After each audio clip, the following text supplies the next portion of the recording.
Ladies and gentlemen, at this time, please direct your attention to the 50-yard line. The Greenville Athletic Department would like to take this opportunity to honor our senior cheerleaders, players, band members, and their parents for their dedication and support of our athletic program. Our first senior band member tonight is Jace Bunger. Jace has been a member of the marching band for 4 years and is currently the drum major. He has also been a member of Waivers for 3 years, basketball for 4 years, track and field for 4 years, and Key Club for 2 years. After graduation, Jace plans to attend barber school and start his own business. He is the son of Doug and Tracy Bunger. Ladies and gentlemen, Jace Bunger.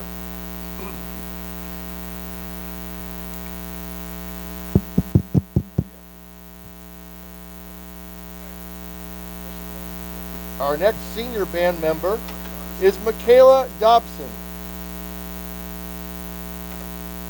Michaela has been a member of the marching band for 3 years.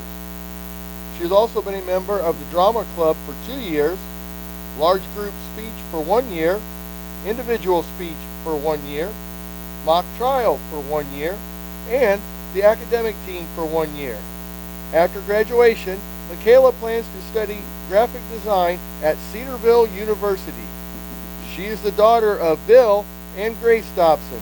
Ladies and gentlemen, Michaela Dobson.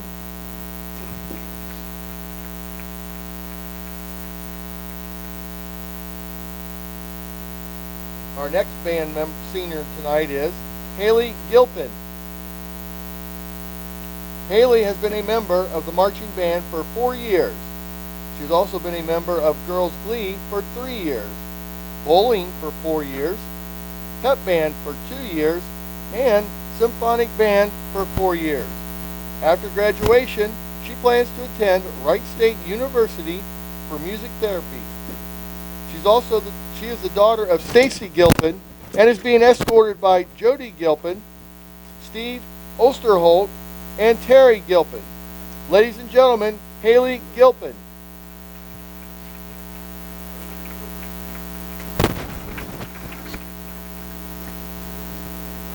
Our next senior band member is Daniel Goins. Daniel has been a member of the marching band for 3 years. He's also been a member of the pep band. After graduation, Daniel plans to attend college and study music education. Daniel is the son of Bobby Lakes and Craig Goins. Ladies and gentlemen, Daniel Goins.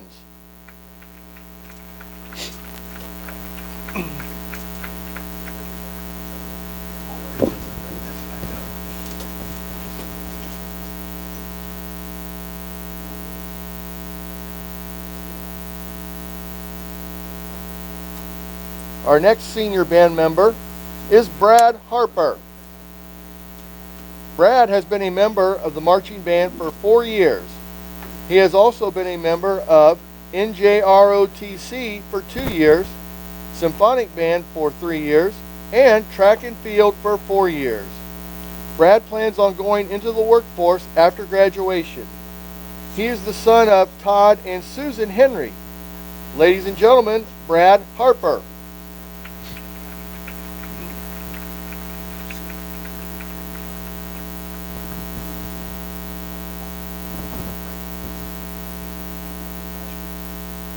Our next senior band member is Tristan Keaton. Tristan has been a member of the marching band for 4 years. He's also been a member of the pep band for 4 years, symphonic band for 1 year, Wind Symphony for 3 years, Business Professionals of America for 3 years, and CIS for 2 years. After graduation, Tristan plans to study computer science. He is the son of Daniel and Jody Heaton. Ladies and gentlemen, Tristan Heaton.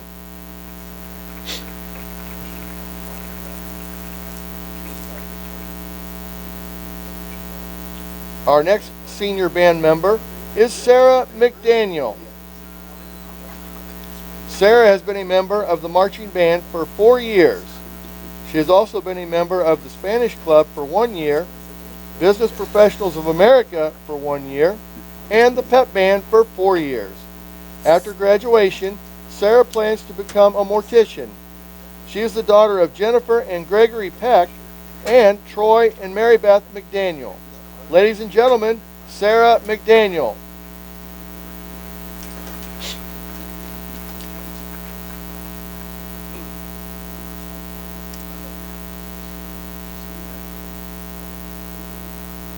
Our next senior band member is Lindy Miltenberger. Lindy has become a member of the marching band for 4 years. She's also been a member of Business Professionals of America for 1 year, Spanish Club for 1 year, and National Honor Society for 2 years. After graduation, Lindy plans to study interior design at a 4-year college. She is the daughter of Jeffrey and Nancy Miltenberger. Ladies and gentlemen, Lindy Miltenberger.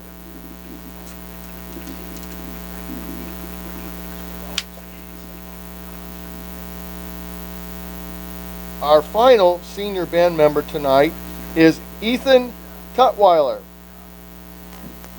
Ethan has been a member of the marching band for 4 years. He has also been a member of Art Club for 4 years and concert band for 4 years. After graduation, Ethan's plans are undecided. Ethan is the son of Shelley Schneider and Derek Cutweiler. Ladies and gentlemen, Ethan Cutweiler.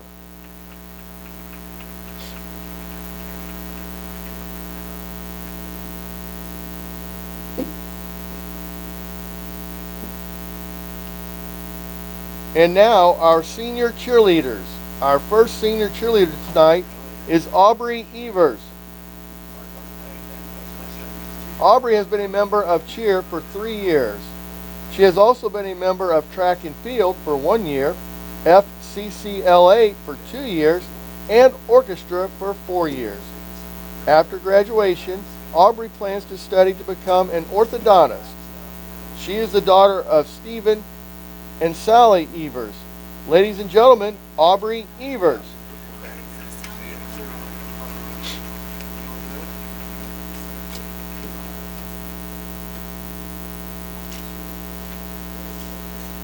And our final senior cheerleader tonight is Emily Schneider. Emily has been a member of cheer for 4 years. She has also been a member of the Environmental Club for 2 years, FCCLA for 2 years, Careers with Children for 2 years, and French Club for 2 years. After graduation, Emily plans to study early childhood education. She is the daughter of Troy and Sandy Schneider. Ladies and gentlemen, Emily Schneider.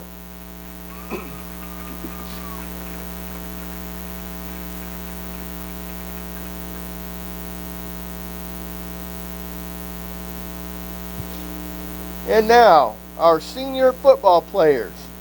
Our first senior tonight is number 40, Cale Donthnier.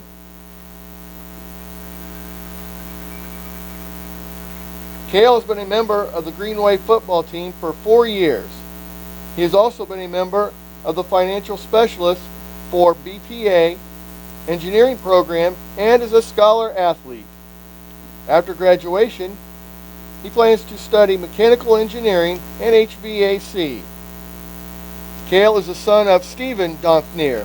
Ladies and gentlemen, Cale Donthnier.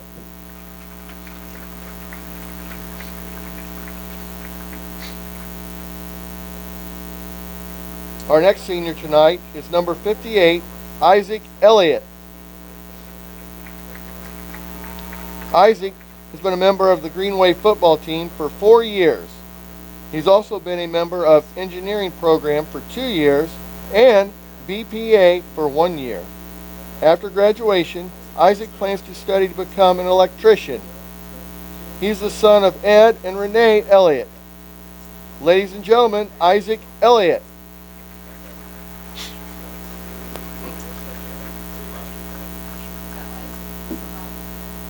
Our next senior tonight is number 77, Cameron Fletcher. Cameron has been a member of the Greenwave football team for 4 years.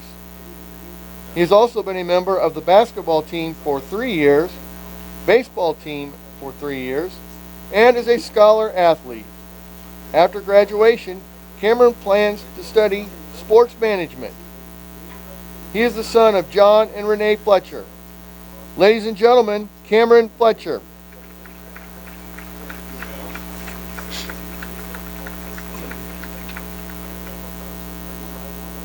Our next senior tonight is number 56, Colton McCartney.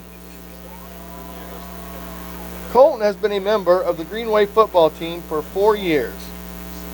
He's also been a member of the wrestling team for 3 years, earning second team All-MVL. He's a 2-time district qualifier in wrestling and a sectional 285-pound champion. And he's also a football captain. After graduation, Colton plans to receive his master's degree to become a pastor. He is the son of David and Jody McCartney. Ladies and gentlemen, Colton McCartney.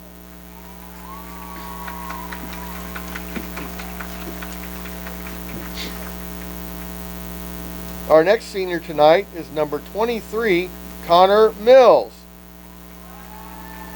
Connor has been a member of the Greenwave football team for 4 years. He's also been a member of the baseball team for 3 years and the engineering program for 2 years. After graduation, he plans on studying computer science. Connor is the son of Jamie Miltenberger and Steve Mills. Ladies and gentlemen, Connor Mills.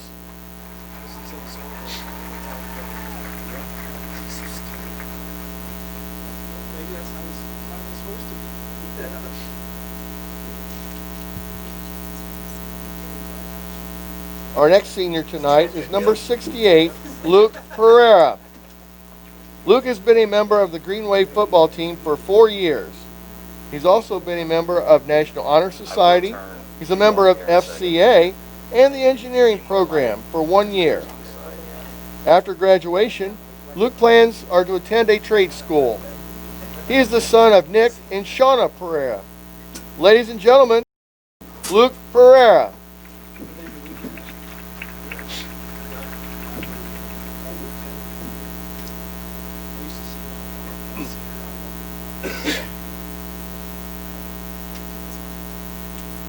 Our next senior tonight is number 67, Cole Sanders. Cole has been a member of the Greenwave football team for 4 years. He's also been a member of the basketball team for 3 years and track and field for 3 years. After graduation, Cole plans on attending Hobart University of Welding Technology to become a welder. He's the son of Jeff and Jackie Sanders. Ladies and gentlemen, Cole Sanders.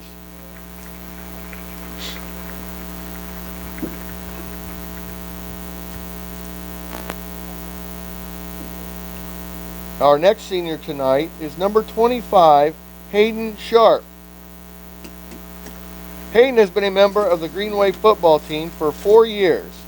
He's also been a member of the baseball team for 1 year, track and field for 1 year, wrestling for 1 year, and top-notch 4-H club for 12 years. After graduation, Hayden's plans are to attend a 4-year college and study biology.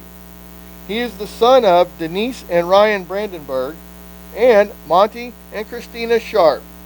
Ladies and gentlemen, Hayden Sharp.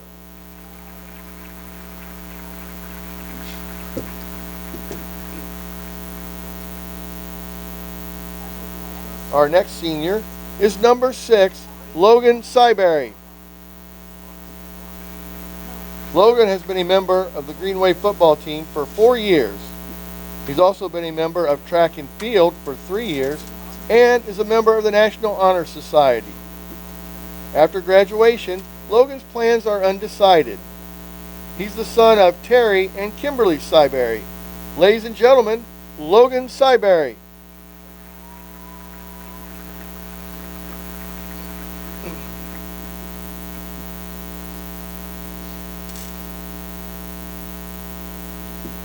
Our next senior is number 52, Brennan Sefring. Brennan has been a member of the Greenwave football team for 4 years. He's also been a member of the engineering program for 2 years. After graduation, Brennan's plans are to study CNC engineering. He's the son of Tom and Jamie Ersman. Ladies and gentlemen, Brennan Sefring.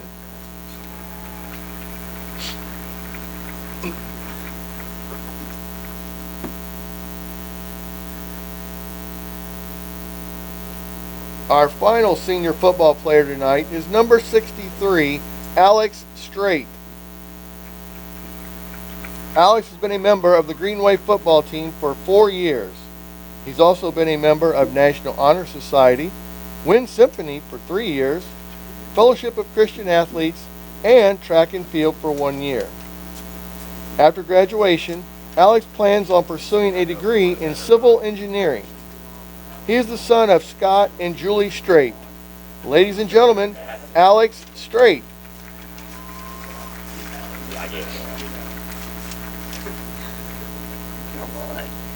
Each of your efforts have made a positive contribution to the green and white and the respective traditions of Greenville athletics.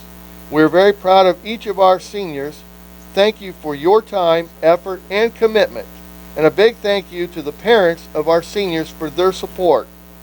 Ladies and gentlemen, please join us in a big round of applause and let's congratulate our seniors, the class of 2021.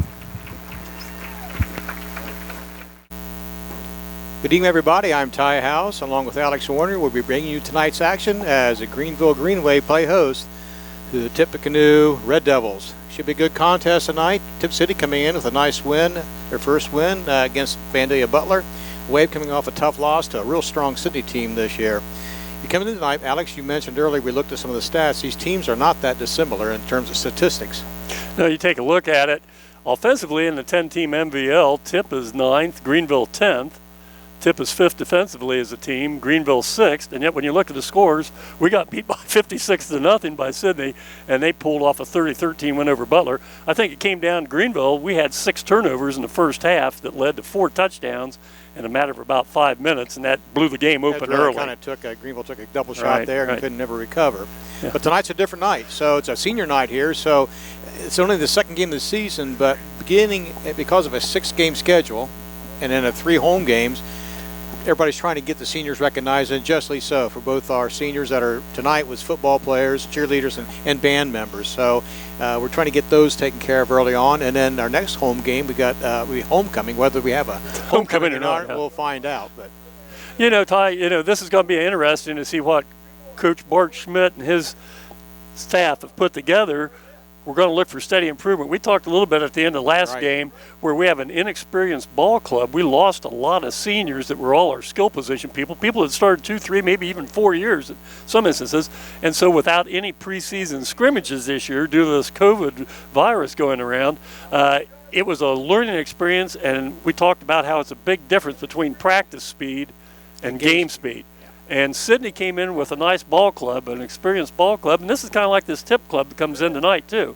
A lot of seniors, a lot of juniors that have played, over the past few years.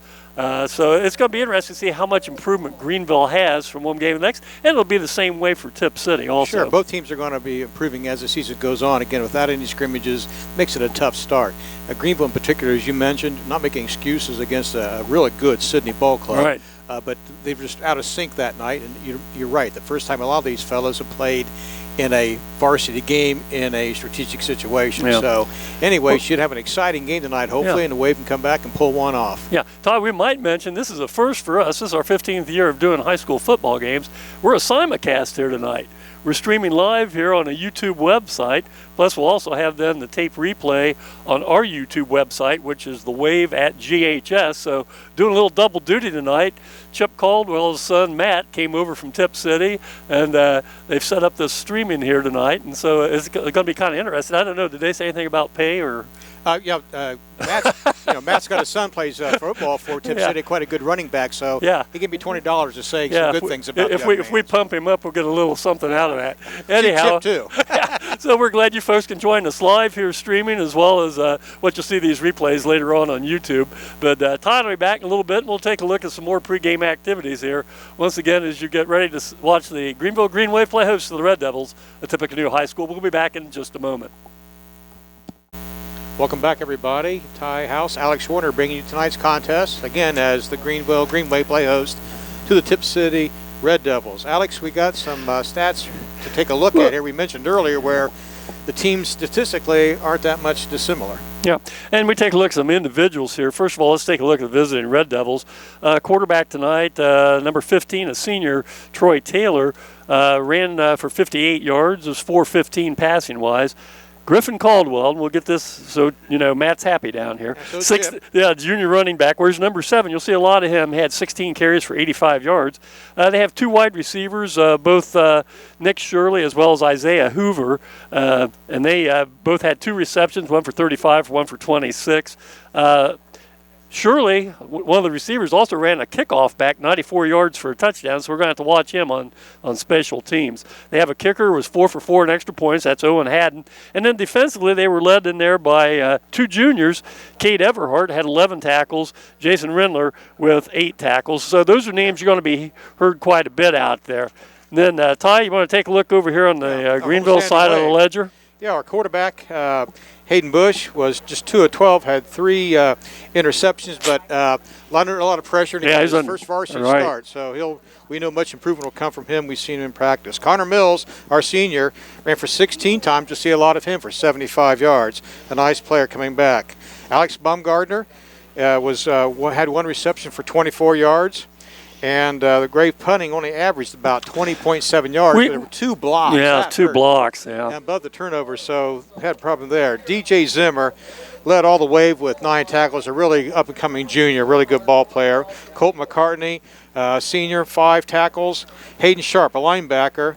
And also number 33, Dominic Baker. Number 52, Brennan Sefring, each had 4 tackles. Again, the Wave had 6 turnovers, you mentioned, in the first half, and that was like the death knell right away. Yeah, exactly. We had a sequence where it was interception, fumble, recovery for a touchdown, interception, and then like you mentioned, we had the 2 block punts. And Sydney really didn't put that many. I mean, we're ranked 6th in the league. We didn't give out that many total yards, but they had a short field all night long. I think Sydney started 1 time, maybe 2 on their side of the field. And that was both of those were outside their 45. So basically, they played at our defensive end of the field the entire night. So again, we're looking to see what kind of improvement we have in this ball club tonight, just like Tip is. I think, Ty, after we get through this game and maybe next week, you're going to have a pretty good idea of what teams are strong in the MVL this year. There were 2 upsets, really. I thought 2 defending champs from last year, Xenia down south and Troy up here. Pickwood beats Troy, and then Fairborn knocks off Xenia. So, it's going to be about anybody's ball game, I think. But we'll know more after tonight, and especially after next week. Absolutely. Get 3 games under your belt by that point in time. That's like your scrimmages. You really should be in season beginning form at that point. So exactly. Well, certainly we are getting ready for the kickoff here in a few moments, and Alex and I will be back with that kickoff in a moment. And here come your Wave. Led on the field by the Wave captains. Wave captains this year, Connor Mills, Hayden Sharp, Hayden Bush, and Colton McCartney. Wave dressed in their hunter green, trimmed in white. Red Devils in the white and red uniforms.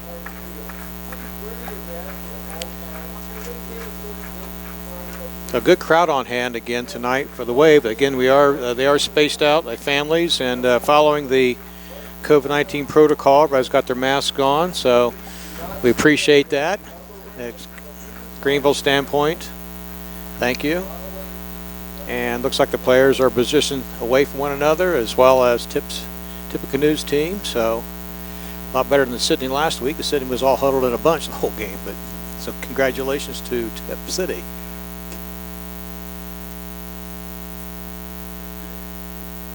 Now we get ready for the kickoff tonight. Tip City won the toss. They deferred.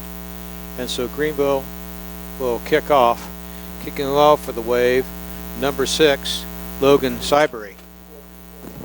Logan, 5'11" senior, and back doing the receiving for the Tippecanoe Red Devils is number 7, Griffin Caldwell. So we'll see what Griffin comes up with.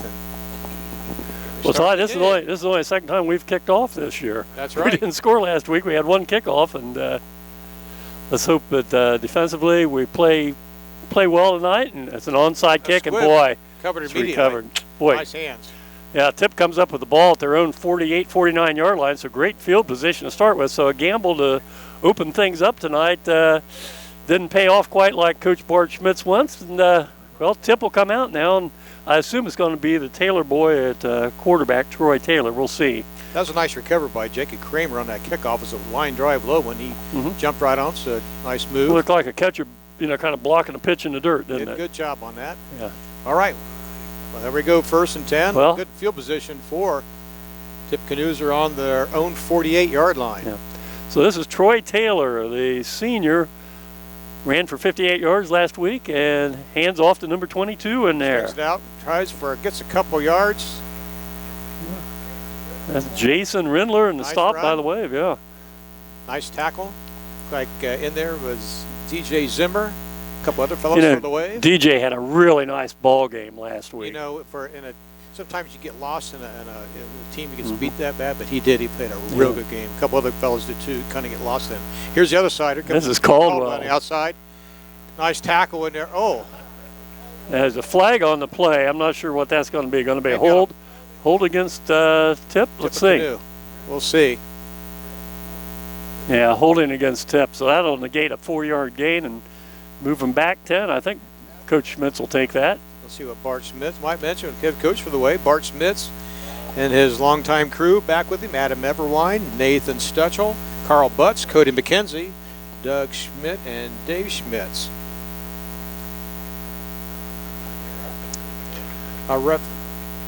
That'll bring up the Wave won't take the penalty. Be a 2nd down. 2nd and 15. Ball go back to the 43 of the Red Devils. Greenville in the home green, trimmed in white, and Tip in white away uniforms with the red and black piping. And that was a nice tackle there for number 33 for the Wave. I tell you, it's a lot nicer if you're a Greenville fan to have 2nd and 15 as opposed to 3rd and 3. We have a timeout on the field there. One of the coaches. Yeah, what's out there? About something there. He's pointing something. This is the Burbacher, long-time name associated with Tip City football. He coached at Troy the last 3 or 4 years. Very successful at Troy, but couldn't pass up the lure of coming back to Tip City, and so he's taking over the helm again this year. Well, we got a piece of loose turf down there about the 8-9 yard line. Well, that's evidently. Well, I might take this as we're at the pause right here. Mention our officials for tonight. The referee is Rich Fisher. The linesman, David Gross. The line judge, Tim Bradshaw. The umpire, Perry Guet. And the back judge, Brian Murphy. We thank these gentlemen, as the game would not be able to happen without these individuals. So thank you for your time. Hey, Ty, you might mention who our cameraman producer is tonight. We have a cameraman producer all the way from the University of Kentucky, that area. My grandson, Ethan Tetzel. He'll be the cameraman and producer tonight. We're expecting great things out of the young man, right? Yeah, absolutely. Well, whatever they've done, $750,000 worth of field got repaired in a hurry there, it looks like. So it's going to be 2nd and 15 and ball at the Tip 43. Taylor sets, ready for the snap. He goes back, rolls out the pass. He's going to keep it, gets hit from behind. Oh, no, we let him loose. He got away from DJ Zimmer, which doesn't happen very often, and nice run that time by Troy Taylor. As he was, another penalty I thrown out there. Yeah, they picked up 9 yards on that carry, and let's see what the flag is. Yeah. Yeah, he broke away with DJ Zimmer, who's really Johnny on the spot on tackle. He tore away from him. Yeah. Nice run by Taylor. It's going to be against Tip, I think. One official kind of like a tripping call or something. Let's see. Or is it going to go against the Wave? They're still discussing it, so we'll find out. You know, It's against Greenville. Hayden Sharp, personal foul, dead ball. Ouch. And Hayden comes out of the ball game, and checking in is number 26 for the Wave, and that's Nolan Curtis. Well, that's too bad for that. You know, we had one or two of those dead ball fouls last week. We had three of them. Three of them? And they were both inopportune times. They never are a good time. Right. Well, that really helps the Red Devils out quite a bit there. That's something that your senior captain's not supposed to do that. Can't do that. Well, ball's all the way down to the Wave 33, first down, Tip City. Get her back to pass. Swing pass out to Caldwell, no good. Let him just a little bit long. Yeah, timing was off on that. Hey, Ty, you know, one thing we talked about last week, we'll mention again tonight, at the end of the play, the umpire puts an orange beanbag down to mark the line of scrimmage, and the center of each team then takes that ball back to the huddle. Right. And then puts it back down. So it just seemed real strange last week. You look out there's no ball there, just an orange beanbag marking the line of scrimmage before the start of each play. Now, this is 2nd and 10 here at the 33. And Caldwell up the middle. Nice run. Picks up a good 7 yards anyway. Bring up a 3rd and short. And a quick huddle for.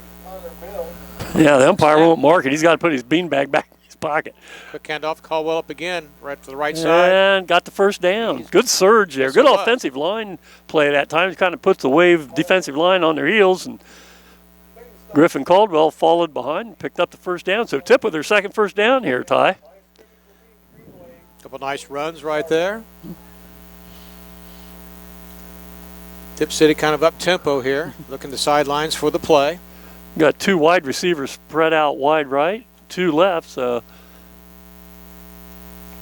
this is going to be kept by Taylor. Oh, nice sidestep. That's it. Get him. There's going to be a face mask. Bunch of flags. I don't know if that's a face mask or not. There's 3 flags, so somebody got something there. Yeah, Taylor put it in the belly of Caldwell, pulled it back out, made a nice little sidestep, picked up some yardage, and I think. Is that going to go against the Wave, or is it going to go against Tip? Yeah, it looked like a face mask originally. Let's see what they call. This is, what's the Fed official's name here? Fisher? Yes.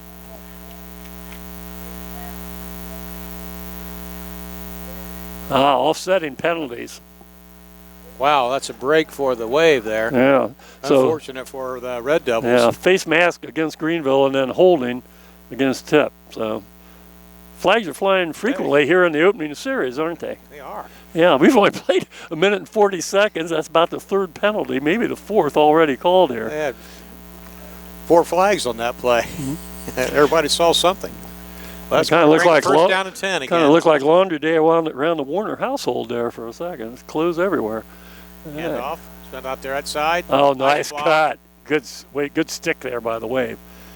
As number 51 for Greenville came up, made the hit there. That was 81 is Zimmer, and also Truman Nicholas. Was that Truman Nicholas on the hit there? Yep.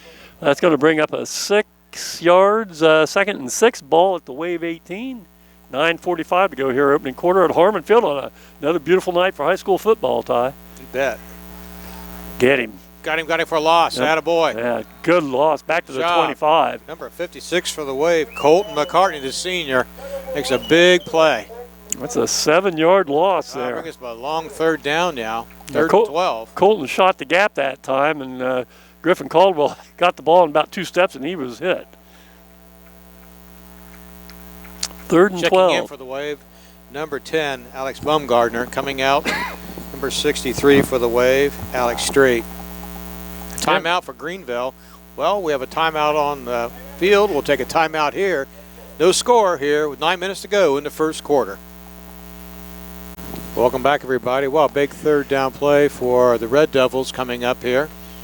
And conversely, need a Greenville stand right here.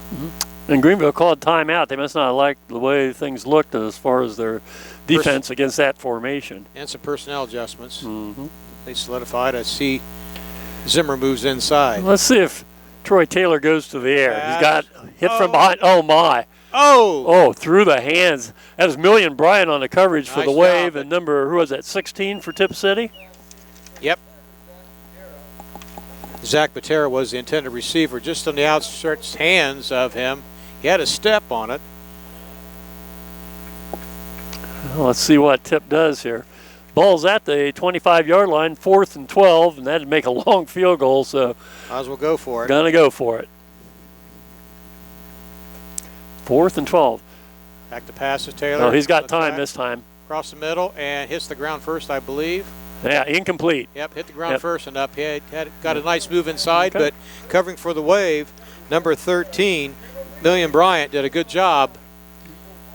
Well, the Wave will take over. Wave defense bent a little bit there, but held, and so 1st and 10 for the Wave. Ball rested at their own 25-yard line. Hayden Bush, the junior quarterback, saw his first varsity action last week, and hoping for a little better results here tonight, I think. Like I say, this is an inexperienced Wave ball club, and get another game or two under belt and a little more practice. Looking for good things. You betcha. All right, well, we have in the backfield, along with Bush, Mills is back. There's the handoff to Bryant. Bryant comes around, turns the corner, and is going to pick up a couple of rough yards. Boy, he was met in there, wasn't he? Yeah. For sure was.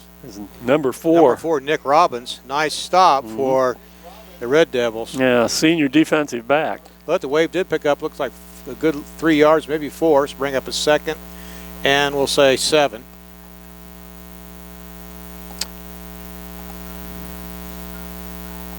Wave set up there, just 2 out, split out. Hand off the middle and get hit right immediately. Number 2. There was nothing there. There is Tyler Carlson for the Red Devils. Well, he's fired up too. Oh, yeah. That's a good stick. The senior got in there real quick, and that's going to no gain of maybe a loss of 1, looks like. So it'll be 3rd down and 8 for the Wave. Yeah. Checking in is number 33, Dominic Baker for the Wave coming out. Number 25. Connor Mills got the handoff, and he was stuck right there, wasn't he? Yes, he was. Good move. Now let's see if the Wave go there. Got 3 wide receivers flanked out wide left. Man coverage out there, it looks like. This is Bush. Pass, cuts up, looks for opening. Got room to run. That's it. Hang on to it. First down. All right. Nice job, Hayden Bush. That's one difference from last week. Hayden pulled it down and ran with it. Last week, he kind of forced some throws and led to some interceptions. He waited a little bit longer. They wasn't there this time, and he was able to tuck it and run. Nicely done. And that's just a little more experience with game speed. So got one more stripe on your sleeve by doing that. Good job. Hey, first down out at the 40 or 37-yard line.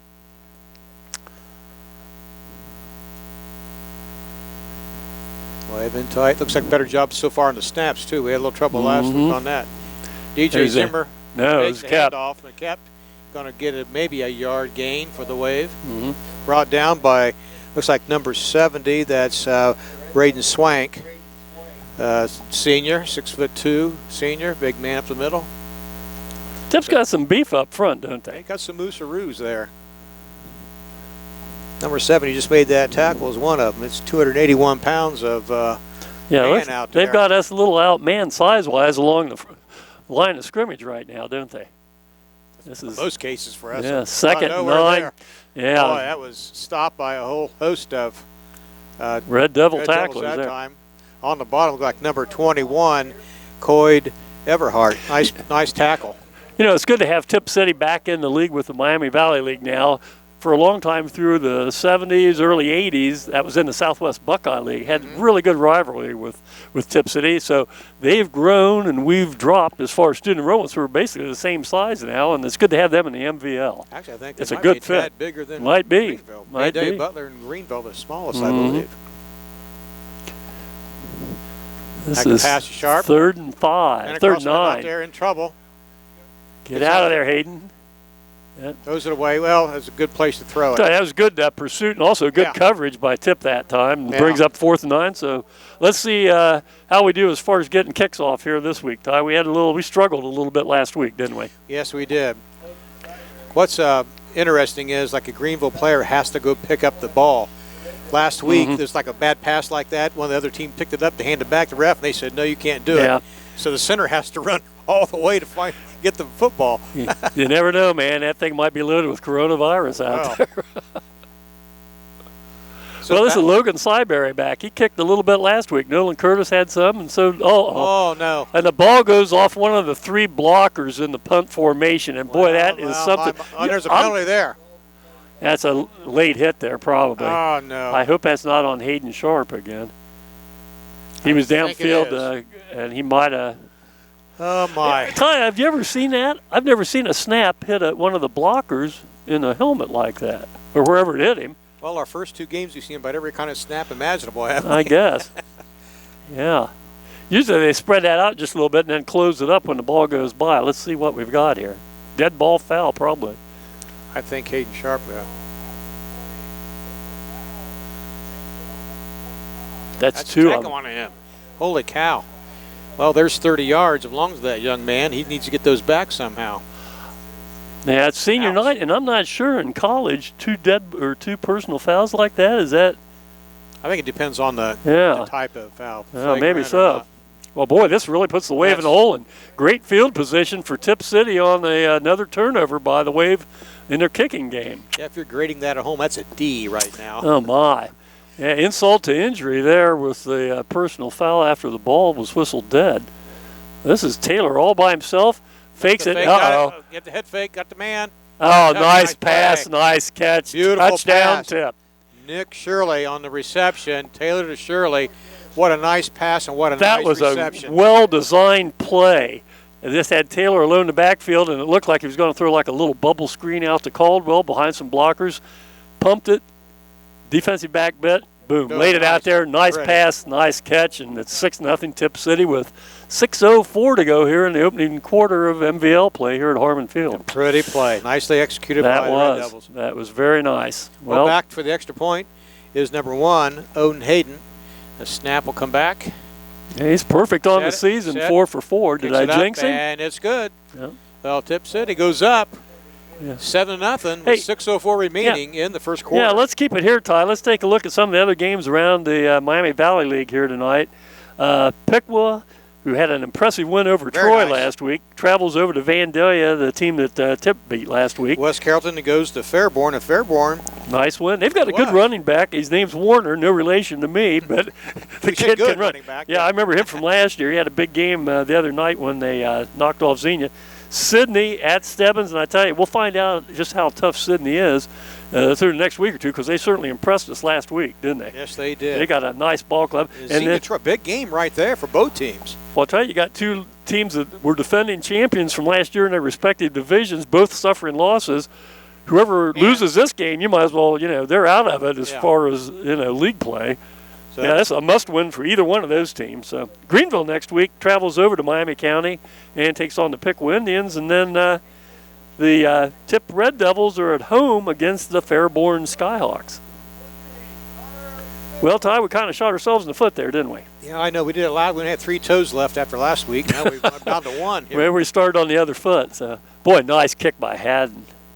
Connor Mills got the ball. He's at the 20-yard line, maybe, and he's going to be hit right there. Boy, a host of Red Devils down there on that tackle, and good coverage by the Red Devils. And the Wave will start from their own 20-yard line with a long way to go. That was good coverage that time. There were like 4 of them with helmets on the ball right then, weren't there? And a nice kick. Yeah. Owen Haddon. He's perfect 5 for 5 now on the season, extra point-wise. I hope he doesn't get any more opportunities. That'd be from standpoint. We might mention you folks out there listening to the game being live streamed or else watching this on replay.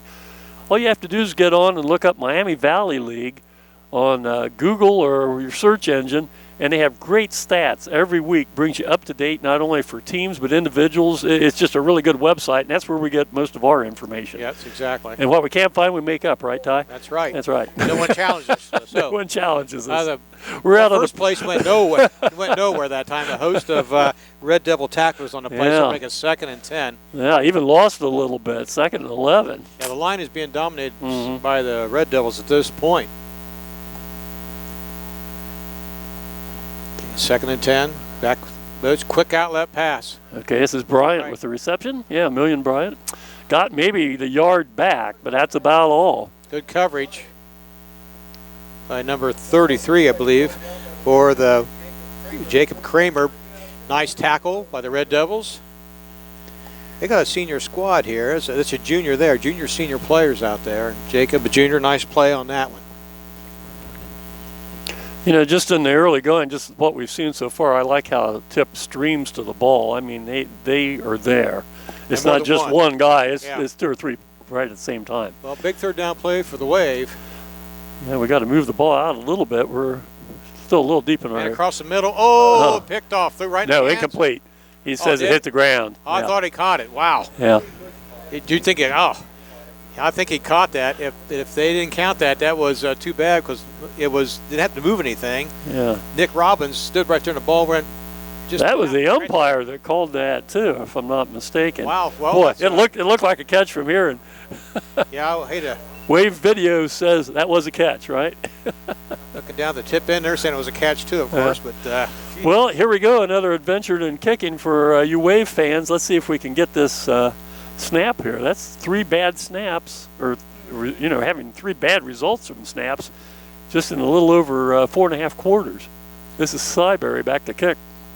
4th and 10 at the Wave 20. There we go. Get it out of there. Okay, nice kick this time. He's gonna let it go.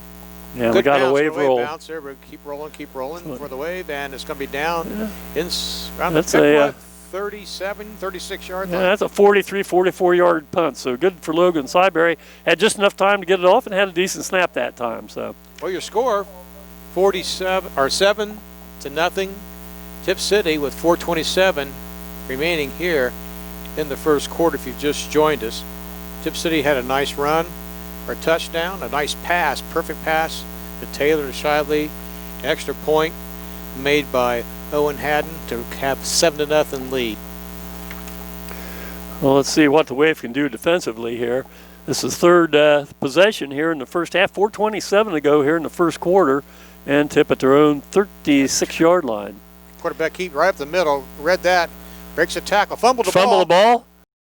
And Wave have it? Wave. Let's see. Yes. Wave have it. Fumble. All right. Boy, we needed that. Wow. DJ Zimmer on the recovery. Yeah.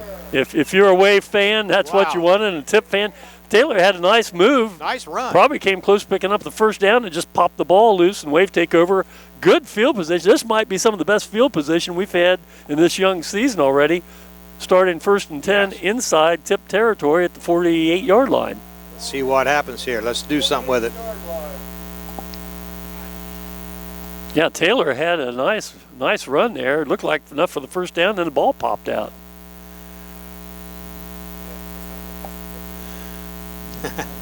Is it? First time. Well, let's see what we can do. See if we can cash in here. In the right side of the field this time. We got a man deep. He's wide open. Got him. Oh, overthrew him. That had him beat. He was wide open. That was Dominic Baker. Yeah, he had Tippecanoe beat that time. Boy, there's mixed up in coverage. Yeah, they had some miscommunication there. I can see right now that Nick Robbins is talking with Gavin Garlitz and said, "Okay, who has what on that?" Yeah, he was wide open there and just overthrew him just a little bit there. Well, that could have been a big sting right there. Mm-hmm. Might try that one again later on. Let's see if they got their signals straight back there. Yeah, 2nd and 10. The ball at the Tip 48. On the option, kicks out here to Connor. Connor Mills. Blocking. Oh, can't get it out. You did turn around. Nice run. Picked up 4. Good block on the far side by Colton McCartney. He just now got his man up. So. Well, they limited him to 3. He said the ball came down at the 45, so it's going to bring 3rd and 7. Connor had a nice game last week. He's the returning leading rusher on this year's ball club. Put 75 yards in the books last week on, 16 carries, I think it was, something like that. 3rd and 7, Ty. Let's keep moving the ball down the field here a little bit. Good time for a first down. Tip with 3 men on the line and 4 linebackers. Quick pass. Oh! Bounced it in there. Yeah, doggone it, had him open there. Right idea. I like the idea of a quick pass, though. You've liked that quick slant for 15 years, and it would have worked. I mean, it was there. Yeah, we just didn't complete it. Especially if your line's not really strong or having a rough go of it, give your quarterback an opportunity. This is Logan Syberry back for his 3rd punt of the evening already here. And conversely, Nick Shively will be back. Shirley, I'm sorry. Shirley, yes. Nick Shirley will be back for the reception. Got to watch this young man. He ran a kickoff back last week for 94 yards. Good rush. A little short punt. It's going to be out of bounds with not very far to go. Though the ball went out of bounds, let's see, where's he mark it at? He's going to mark it at the Tippecanoe. He's still marking it off. Yeah, 30-yard line. You know, Tip obviously scouted us last week, and I don't know if teams scout in person now, or they just exchange films or whatever. But they saw what we did in our punt game last week, and so they're bringing 3-4 rushers right up the middle, putting pressure on. And Logan was able to get that out, but only 15 yards, and so Tip sets up shop at their own 30-yard line here.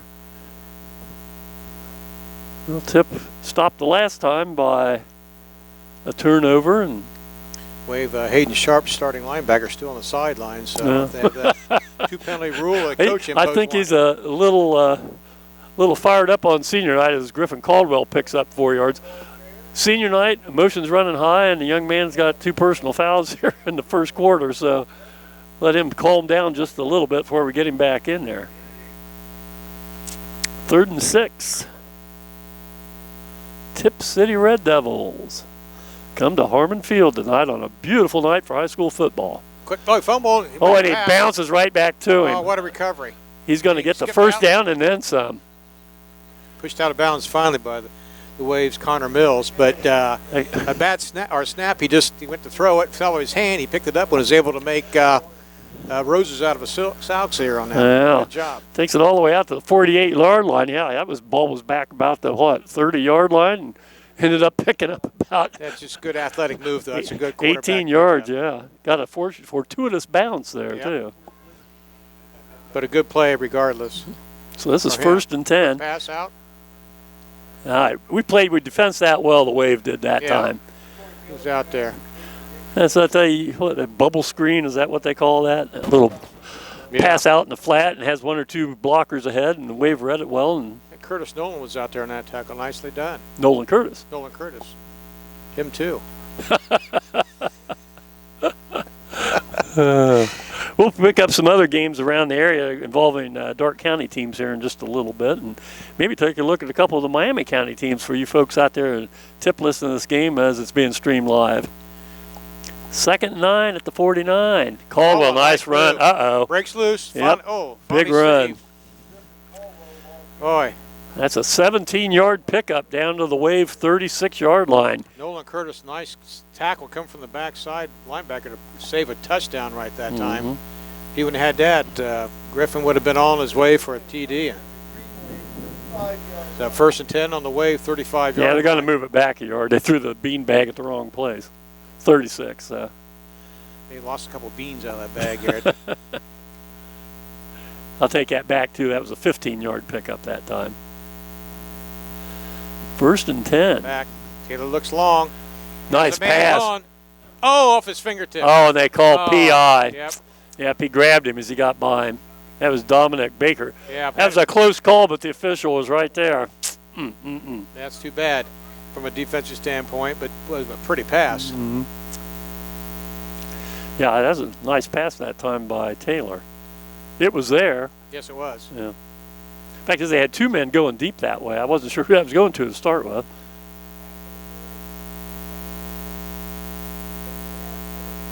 Boy, that moves it all the way down to the Wave 21, and Tip's knocking on the door again. Well, the one thing, Ty, we just didn't really want to get after getting hammered by Sydney last week. We didn't want to dig ourselves a hole that makes it tough to come back from. Right now, we're starting to move some dirt, aren't we? Yeah, we have to have a turnover here and make a big stop if you're a Wave fan. Minute 52 left here, first quarter. Caldwell motion, gets a swing pad. Is that a lateral? Go get it. Yeah. That's twice they've tried that play and haven't made connections. That should be a fairly simple throw. That thing, instead of, it didn't wait for Griffin Caldwell to cut up field and made a real tough angle to throw that. It's kind of like in basketball, we talk about, angles of passes into the post or something like that, and that just wasn't a good angle that time. He's having more success throwing 20 yards downfield than 5 yards on the side. Exactly. Look at the sideline and get in the play. Called. Minute 48 remaining here in the first quarter. Your score is 7-0. The Red Devils, but they're knocking at the door as they're on the Wave, 21-yard line, 2nd and 10. Back to pass, looking long again. He had some pressure. And, they're going to call that again? No. There's I was going to say. There's a flag up here on the this side. On the sideline. We'll see what happens. I don't know if it was a procedure or. Been quite a bit of laundry on the field here in the first quarter, hasn't there? See what they call it. It might be against Tip City this time. Is a line judge. We'll see what they call it. Ineligible receiver? Yes, an eligible receiver, it looks like. Okay. The question is, do you take the penalty or? Well, you can bring up a what? It's gonna be 2nd and 10, or you can make it 1st and 15. What are we going to do here? He's going to make it 2nd and 10, I guess. We'll see. Let's see.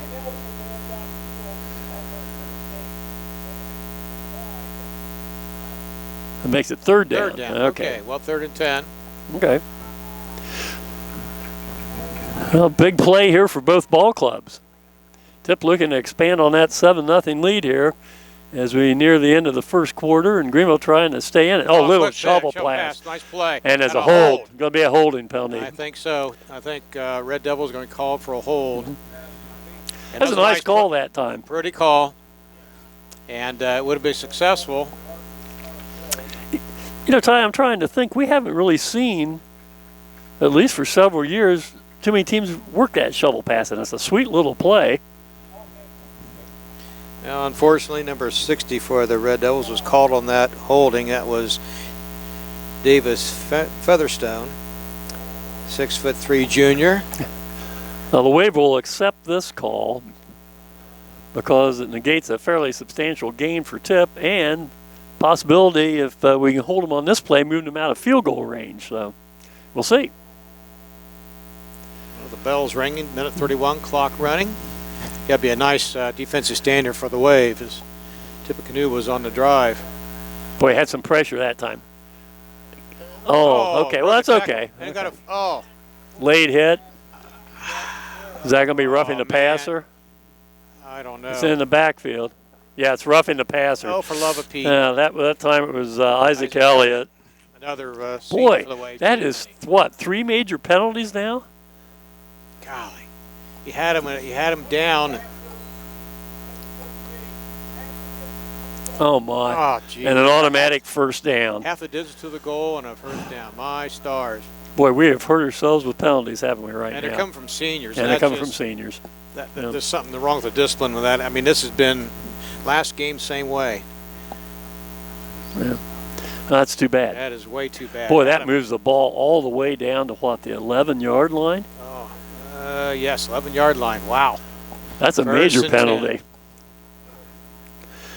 Yeah, not only the yardage, but just automatic first down, too.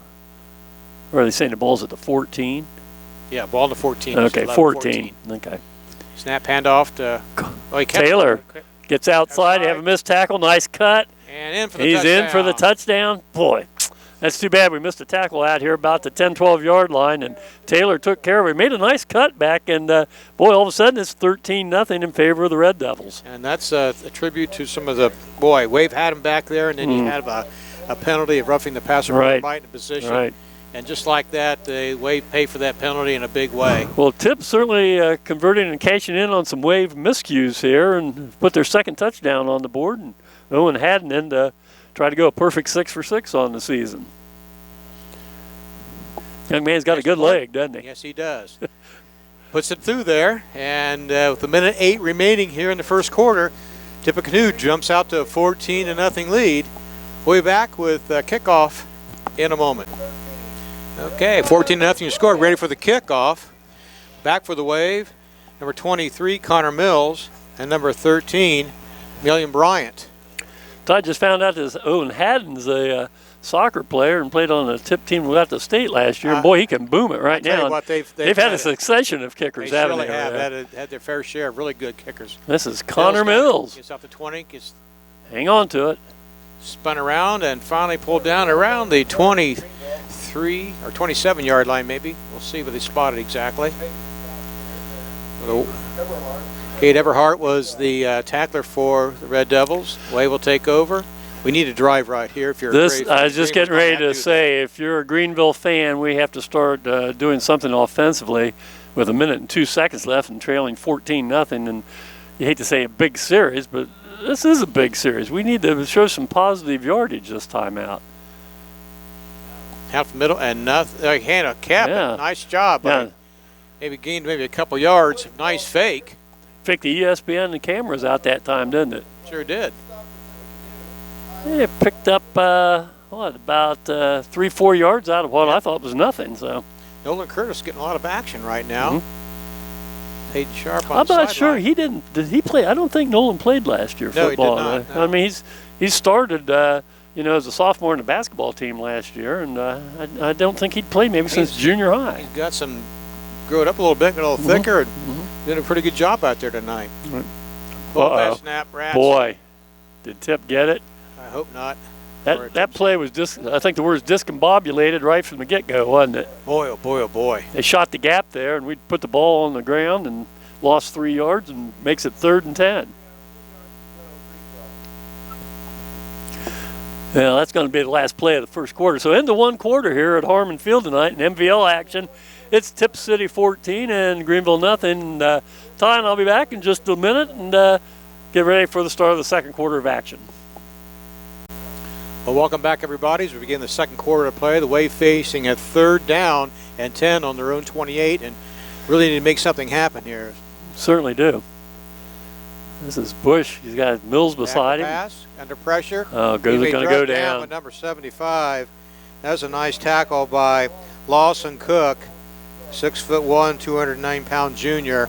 Makes a big tackle, so that's about a 6-yard loss. Yeah. Hayden Bush had no place to go with the ball that time. He got through there and beat the offensive lineman, and it'll be a back to punt once again. Yeah, for the Wave. We need to start doing something offensively. Last week we only had 76 total yards for the game, and we haven't put too many on in the stat sheet right now, have we? Nick Shirley, get it out of there. They're not going to call that, I don't think. Some of the people wanted to roughing the kicker there, but I don't think he called it. So, ball comes down. Wave going to have to play defense against the Tip Ball Club with a 14-0 lead, and Tip sets up shop once again at their own 47. Good field position for Tip. Yes. Hey, Ty, one thing. We talked about all the different things that have gone in with, the rules and regulations because of the virus, and they do a great job of putting these little cones down along the sideline that kids are supposed to, maintain that 6-foot distance. That lasted less than a quarter last week, and I don't think it made it through the first 2 or 3 plays tonight on either sideline, did it? Well, around the Red It's tough to do. You're cheering somebody, you're changing players coming in and out. Right. Now here's a flag going to be thrown, and Taylor takes it up the middle and fumbled. Wave get it back. Wave got it back. Let's see what the flag was. It's going to be the Wave ball, and I think it's going to be a penalty against Tip. That's his second. DJ Zimmer recovered. That'll be his second fumble recovery. Yeah, they threw that pretty early, so it's got to be against Tip. It is. Okay, well, hey, that's a second turnover. We got good field position for the Wave. Tip's kind of doing Greenville a favor right now. They put the ball on the ground twice, and Wave recovered both times. So Wave will take over at their own 43-yard line, and so see if they can make something out of this turnover by the Red Devils. The officials never did say what the penalty was, but it had to be illegal formation or shift or something. So. Well, let the play go on. It wasn't a motion. So all right. This is 1st and 10 at the 43. Pass out to Zimmer. Zimmer's got the ball, breaks a tackle or two, but hauled down nicely by the Red Devils. Number 11, Kevin Thompson, the senior. Nicely done, but after a 2-yard pickup on a quick pass to Bush to Zimmer. So, just looking around the stands right now, Tip brought a nice little crew over from Miami County, and Greenville's got a pretty good-sized crowd here, too, considering we're restricted on how many people can attend these ball games. It's a beautiful night for football, really. Sure temperature-wise, just a gorgeous night. This is 2nd and 8, the ball at the Wave 45. Oh, nothing brother. Right there. Boy, hit right at the line. That was 75 in there again. He was nowhere to be lost. Number 60 in there also on the play there. That was Dennis Featherstone. Both of them right there. It was like a brick wall. I'm not sure if the Wave had any guard or tackle on that side at all that time, or. Well, it's a loss of 2 and brings up 3rd and 10. The ball back at the 43. 10 minutes to go here, first half action. The Zimmer motion, the Wave. Here's a fake pump pass. There we go. Nice catch. Million Bryant. Boy, that was a nice catch. Yeah. A little short, would have had a good pass down. He would have kept right on running. He had to reach way up high to bring it down. That allowed Red Devils to make a tackle on it. It's going to be a 4th down and short. 4th and 2 at the 49, so tie? You got to go for it, I think. Well, we're going to punt. Ah. Wow. I think Coach Bart Schmidt and his staff think, hey, it's still a little early. We're down only 2 scores. Let's don't give them good position at midfield. Let's see if we can pin them down and stop them. This is Syberry back. Here's the rush. Uh-oh. No, got a.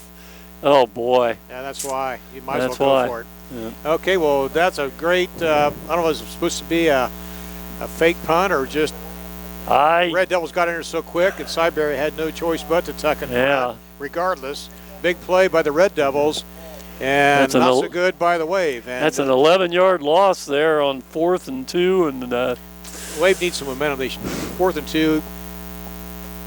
Why not? Yeah. You know. Hey, I stand corrected too. Found out I said that Haddon had been a soccer player on the team that went to state. They won the state last year. Tip City did. Congratulations. They won the state last year. Yeah. Well, let's see if they got any sophomore kickers on that squad. It'll be up here. We'll see more of. Well, congratulations to the state champion Red Devil soccer team. This is a lateral. Pick it up. Yes. That went behind. That's a lateral, and the Wave take over. Yes. As Nolan Curtis got on that. That's right. You don't quit on that. Yep. And that was lateral, as went behind, and that's a live ball. Well, back-to-back turnovers. That helps. Okay, now let's do something with this, Wave.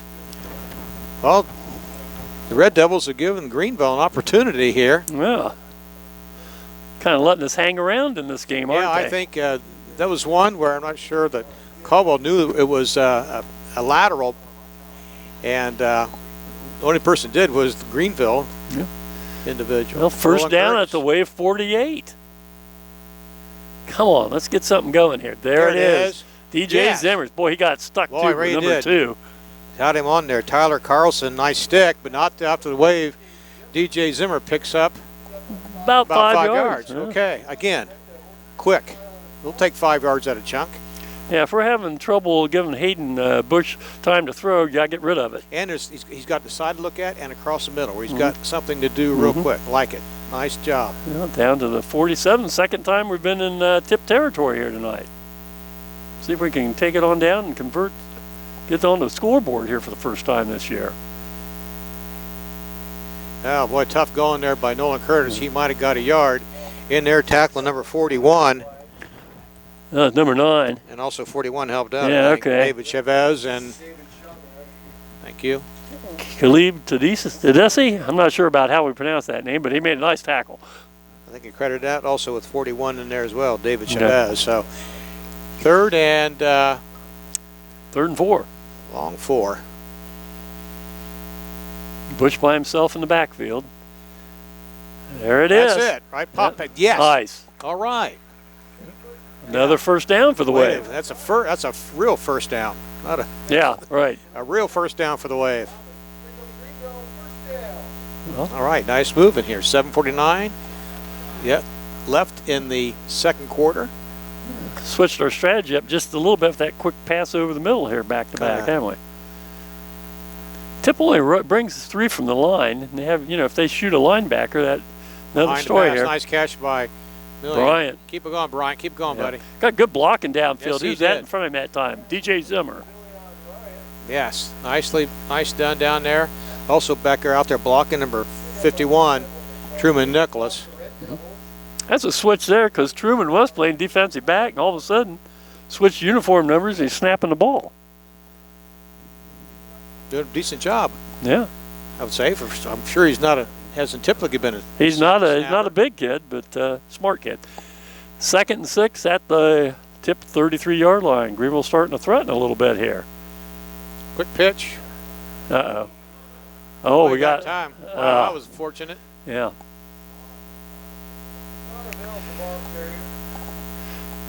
Looked like we faked it up the middle and then pitched out last minute, and we were lucky we only lost 1 on that play. That could have been disastrous for the Greenville. Read nicely by the Tip defense. Yeah. 3rd and 6 now. Ball rests at the Tip 34-yard line. Not due to break one here. Checking in, late here is Dominic Baker. Coming out is Nolan Curtis. 6:23 left second quarter here. Tip had a 14-0 lead at the end of the first stanza, and that's where we stand right now. Big third down play. There it is. Middle. Good job. Found a seam and right pretty. Right. It's a first down. Nice catch and nice patch. Greenville's found a little bit of a soft spot in the Tip defense right now, and taking advantage of it. That's 3 passes over the middle here. Yeah. Bush to Bryant. Really nice. Quick hitters. Checking in for the Wave, number 12, Michael Crompton. First down at the 23-yard line, just a little over halfway through the second quarter. Boy, it'd be nice to get some points on the board here before halftime, wouldn't it, Ty? Oh, my gosh, yeah.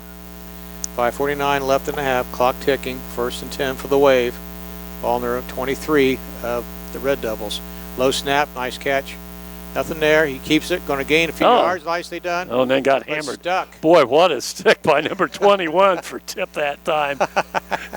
That's Cade Everhart. Boy, he just took Hayden Bush and drove him backwards into the ground, didn't he? I think he gained a couple yards there anyway before those were well-earned yards. Yes, that was a hard-earned 2 or 3 yards. 2nd and 8 at the 21-yard line at Tip. Yeah, that was a stick right there. Sure was. Nice defense. Zimmer in motion for the Wave. Bush rolling out. He's going to tuck it. He's going to get caught from behind. Yep.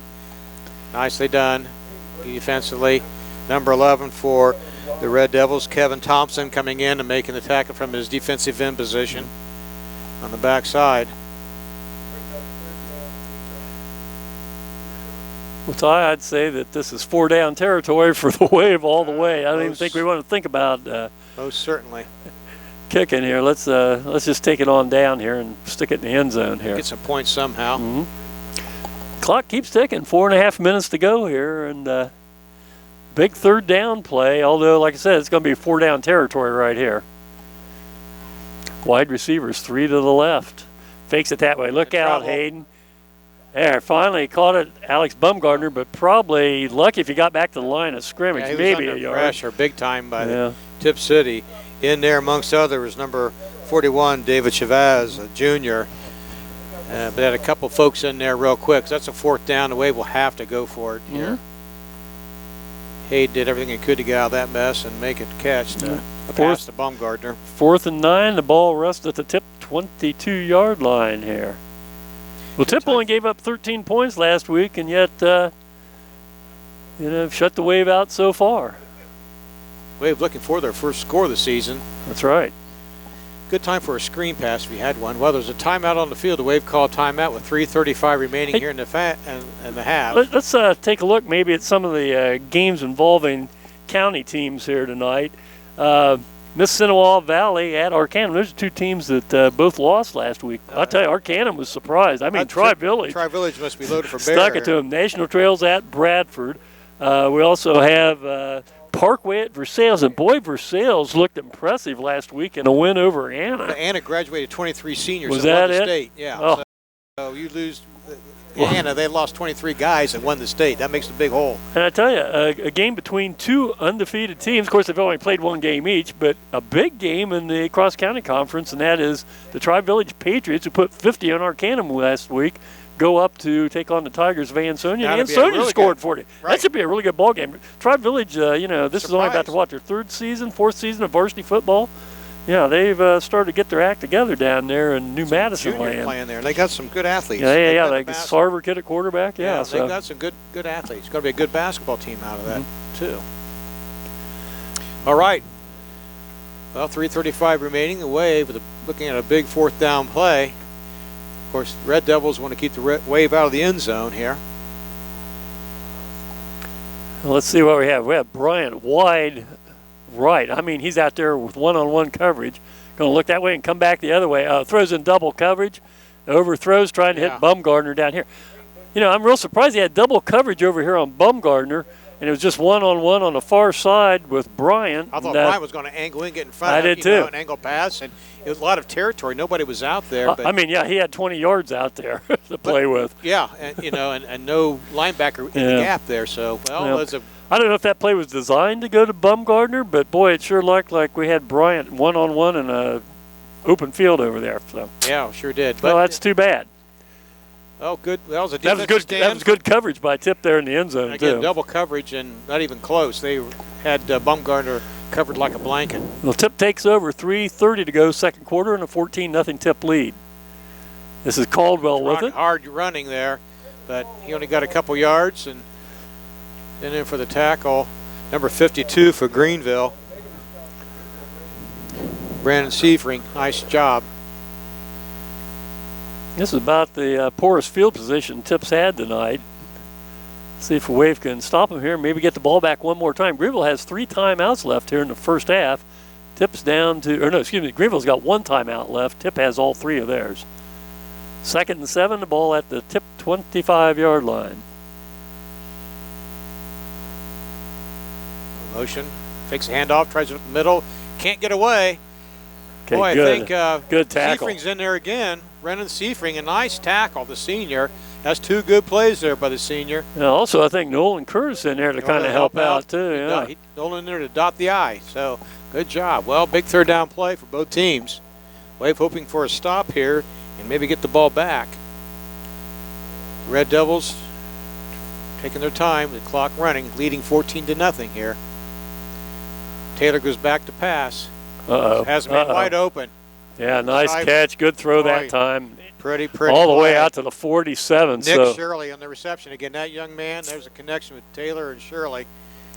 Another nice catch there and a pass. That's a 22-yard pickup. They mark it at the 46, and with 2:12 to go in the first half, Tip gets out of some trouble and has it almost to the midfield stripe.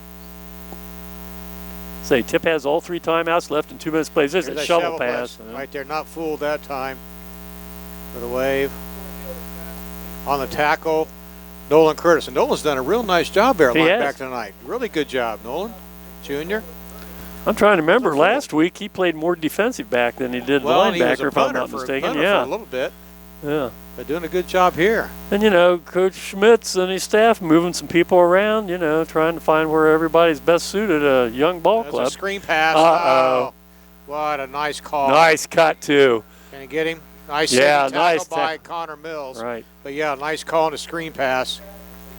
Yeah, big play by the Red Devils that time. Nice call. But wait a minute. Holding. Oh, my golly. That's about the 3rd holding call against Tip that's thwarted drives, isn't it? That's really huge for the Red Devils. Block in the back. Block in the back. Boy, that's too bad for the Red Devils. Had a nice call, a nice pickup for them. It's going to bring the ball way back. Wow. You know, it's going to be interesting. Hopefully we'll have some stats here at halftime to give you how many yards of penalties, well, both teams have picked up. Yeah. For that matter. That was critical right there. Yeah, that was a big call because that was a nice play and good tackle by Connor Mills. Good open field tackle. Yeah. Minute 10 left here. Nice pass across the middle. He's going to go all the way, I'm afraid. Oh, nice fake. Who is that? Get him, Dominic. Too late, and yes, it is Nick Shirley. Boy, what a nice rebound. What a nice pass play. And he came across the middle, and our linebacker trying to cover him was Cale Dontanier, and just couldn't keep up with a nice pass, and he made a nice head fake and all the way for the senior Nick Shirley. 56-yard touchdown. Wow. Boy, that's too bad. We played pretty well. We got a break when they had the penalty bring the big gain back. Only to see him go 56 yards to Nick Shirley and make it 20-0. And boy, that hurts, Ty, if you're a Greenville fan. If you're a Tip fan, nice play. Yeah, that's right. Get them stats up. Here's Haddon. Boy, that's going to end up someplace out there in the middle of the park. There you got it. Stayed in. 21-0, Tip City, and boy, that hurts. That hurts big time right there. You had him back in a big play and give up a big play. So, well, with a minute 10 remaining here in the first half, a big score by Nick Shirley and the Red Devils as they take a commanding 21-0 lead. We'll be back with a kickoff in a second. I might mention our cheerleaders tonight. We have Alexis Arnett, Liz Brunson, Cameron Clark, Kylie Clark, Aubrey Evers, Naomi Johnson, Kaylee McGreevy, Emily Schneider, Brina Toomey, Isabel Weed, and they're coached by Mrs. Carol Paul. Ladies do a fine job. Ladies and gentlemen, I should say, do a fine job for the Wave cheerleaders. Well, ready for another kickoff here. Kicking off is number 31.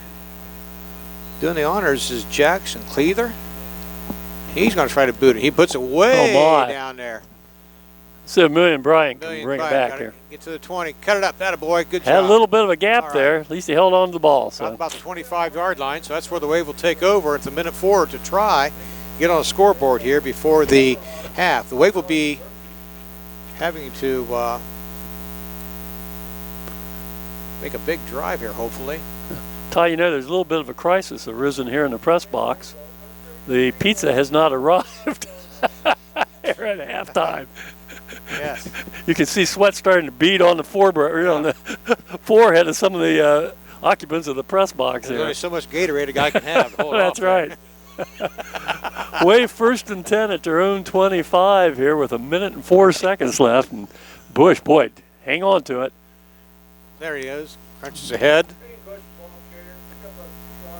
That's number 21, and boy, we've called his number a lot, and that's Cade Everard. Yeah, he had 11 tackles last week. Mm-hmm.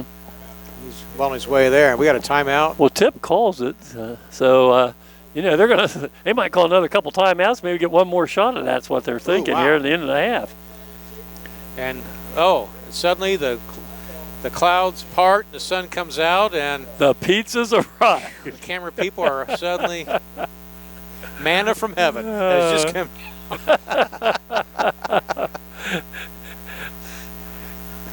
Yeah, everybody's a little happier, aren't they? Yes. Well, Wave trailing 21-0. That was a huge play right there, Ty. Sure really. Out Chihuahua. Okie doke. Well, we'll see what special defense that the Red Devils called again. They're trying to get the ball back. Yeah, decent field position. Yeah, unless something big happens, Tip will call timeout right after this play. They still have 2 timeouts left. Hand off to Connor Milton. Nothing is there at all. Wow. Yeah. I mean, wow. Timeout Tip. Took 6 seconds, and it's going to bring up a 3rd and...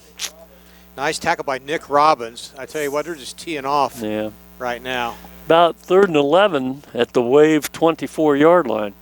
Yeah, this is a good strategy by Coach Burbacher and his staff, you know. He thinks, I mean, he's seen he can score quickly against the Wave defense. And you're right, Alex. I mean, I thought maybe let the clock run out, but no. No. That's a good idea if I... You know, the Wave one more play, and, you know, Tip will get the ball back with 35, 40 seconds left unless we can pick up a first down here on this play. I don't know if we want to put the ball in the air too much down here. We'll find out what Coach Schmidt comes up with. Well, I think you do something that runs the clock as much as possible. Putting the ball in the air, I don't know that I would do that if you're down this far in the end zone. I don't know. May just want to be able to hold the fort down and try again second half. But we'll see what they got up their sleeve here. Connor Mills in the backfield along with Hayden Bush. Take the snap. Wave had 3 spread out on the wide. Bryant goes in motion. The snap, quick pitch to Mills. Got some blocking here. And nothing there. Wow. Yeah. 23 for the Red Devils is right there. There's timeout. Isaiah Hoover, sophomore or junior, makes a nice tackle. Again, nothing there for the Wave at all. Wave are going to have to punt on 4th and probably about 15 or so. 42 seconds left, so Tip Strategy's paid off. They'll get the ball and have time for a few plays, won't they? Yeah. That's the main thing is let's get the punt off here. Yeah, I mean, so if you're Coach Bobucker, you're going to say, hey, we blocked a punt or darn near blocked a punt. Yeah. We've had a good run back, and our passing has been superb. There's a good chance for another quick score. Well, let's hope we don't have a snap bounce off of one of our deep blockers on punt formation. We've already had that, so can't have 2 of those. No, hopefully not. 21-0, Tip City. Okay, here we go. The big, here goes a big pump play. We'll see what happens. Of course, if the Red Devils, I think you put the bull rush on right here. And of course, back is Nick Shirley. Shirley's had a whale of a ball game so far. He's pretty dangerous in the open field. So. Yes, he is. Let's have a good snap and a good kick here. Let's get some blocking up front, too. High snap. Uh-oh. Got it off. All right, high that's good. snap. I don't think there'll be any run back this time. No. And it takes a mutual bounce, and it dodges right there. So it's going to be 1st and 10 for the Red Devils. A decent field position on the Wave 47-yard line. Well, I imagine Mr. Haddon, their place kicker's got a pretty good leg, so Tip says, well, hey, we can at least, if we can get it down around the 20-yard line. You got a chance to put 3 more. Yeah. 4 good plays, pass plays here anyway. So if you can just pick for 5 or 10 in a crack, maybe bust one, there you go. Here come the Red Devils. And see if the Wave defense can hold the fort down here. 32 seconds remaining in the half. It's already 21-0, the Red Devils, and the Wave need a stop. They've got twin receivers out here wide right and spread out on the opposite side of the field. So Nolan Ellis checks in for the Wave, sophomore, number 10. Well, Taylor gets us looking at it, and Wave call timeout. Well, have a timeout. Greenville timeout. I think probably they just kind of got to look at the formation, and I think this is the second time where we see what Tip set up in, and we didn't like our defensive alignment against it, so we call timeout. Again, next week, Tip hosts Fairborn, and the Wave travel over, take on the Piqua Indians. That could be a tough game. And talking, Piqua's going to be pretty. Looks like a pretty nice fair ball team. club. Yep. Yeah, talking to Matt Caldwell, who's up here in the press box with us. It's doing some of the streaming on YouTube. Tip's kind of in the same situation Greenville is now with their athletic facilities. Yeah. Greenville, we've got the new turf here. We got the new track facility complex north of the stands and the stadium. And Tip's kind of in the same boat. They got new turf, and then they're going to replace their existing bleachers and then put new ones up. And, of course, Greenville in the middle of a fundraiser. I think our next step of 4, step 3 is going to be the construction of the concession stand, restroom, locker room facility, and then the last thing will be tearing down the Harmon Field bleachers and putting new up. That's a little bit down the road yet. So both schools about in the same situation when it comes to stadium facilities for football. Boy, Ty, here we go. 32 seconds. I think you'll see nothing but pass plays, right? If I was them, I would. There they are, back to pass. Looking long. He's got Taylor's going to run it. Up. Going to try to get out of bounds and will. Nolan chases him out of bounds. Nolan Curtis picks up about 6 yards down to the 41-yard line. Stops the clock. 7 seconds went off the clock. So they've got time for 2 more plays. Well, 3 more plays for that matter. Maybe 4. Say 3, at least 3. Mm-hmm. That's a run play. Just 6 seconds taken off. Mm-hmm. That gave him 5 yards. It looks like a short 5, doesn't it? referee threw the orange beanbag to the umpire. It was intercepted by Alex Bumgardner there. 2nd and 5 at the 41. Taylor rolls left. Has some. Has a man. Knocked out of there. Yep. Million Bryant. Million Bryant had it. Nice defense, number 13 for the Wave. And had Truman Nicholas back there too. So we had double coverage that time. That'll bring up 3rd and 5. 18 seconds to go. Truman looks, with number 51 being in the second. Looks a little different, doesn't it? Yeah. He was what last week? Number 23? No, he was 23's 28. 28, yeah. Put the 51 on to do the snaps on offense tonight. Well, let's see what Tip can come up with here. They've got a 3rd and 5. They want to get a first down and get and they kill it. Ground the ball right there and going to bring up a 4th and 5. Kind of surprised by that. I am too. I'm not sure exactly they grounded the ball. What the thinking was on that, but evidently they still hadn't made their mind up on what play they wanted to run. I'm not sure. It was the play. I wasn't paying attention. Was the play clock coming down? It must have been down where they had to snap the ball and get rid of it. They're down to 15 seconds now. Yeah, they're going to have to get something going again. The clock's down to 10 seconds. They have to get the play off here. Big 4th down play. Rolls to his left. Sees a man open. He's got a nice pass. It's just way overthrown. Good coverage that time. Nice job by Truman Nicholas. Nicely done. 51 for the Wave. So that'll be the Wave will take over with just 9 seconds remaining. That's hard for a high school team to do, that clock management when you get down, you got 25, 30 seconds left. That was a good job of him thinking about 1 second, just grounding. Yeah, it. That right, was right. a smart play by Taylor. Yeah. But that's just tough because these kids, it's early in the season and they just don't have time like the pros and even the college teams do to run those 2-minute drills kind of you look thing. at the sideline, too. You got to get some help from the Yeah, sideline, get that exactly. play in, So they got to – that's both, coaches and the players. But it was nicely done on the grounding. That was a smart play. Well, Ty, I'd say Wave take a knee here with 9 seconds left, and let's go lick our wounds and see if Greenville can play a little better second half here. Yeah, this will be the last play of the half. Yep. And that will conclude the half. As your score, the Tippecanoe Red Devils 21, your Wave 0. We'll be back second half action in a moment. Harmon Field as the Greenville Greenwave trail the Tippecanoe Red Devils 21-0. Let's take a look at the first half stats here for tonight's contest. Tip City 9 first downs, Greenville only 3. Total offensive yardage 191 yards for Tip, only 32 for Greenville.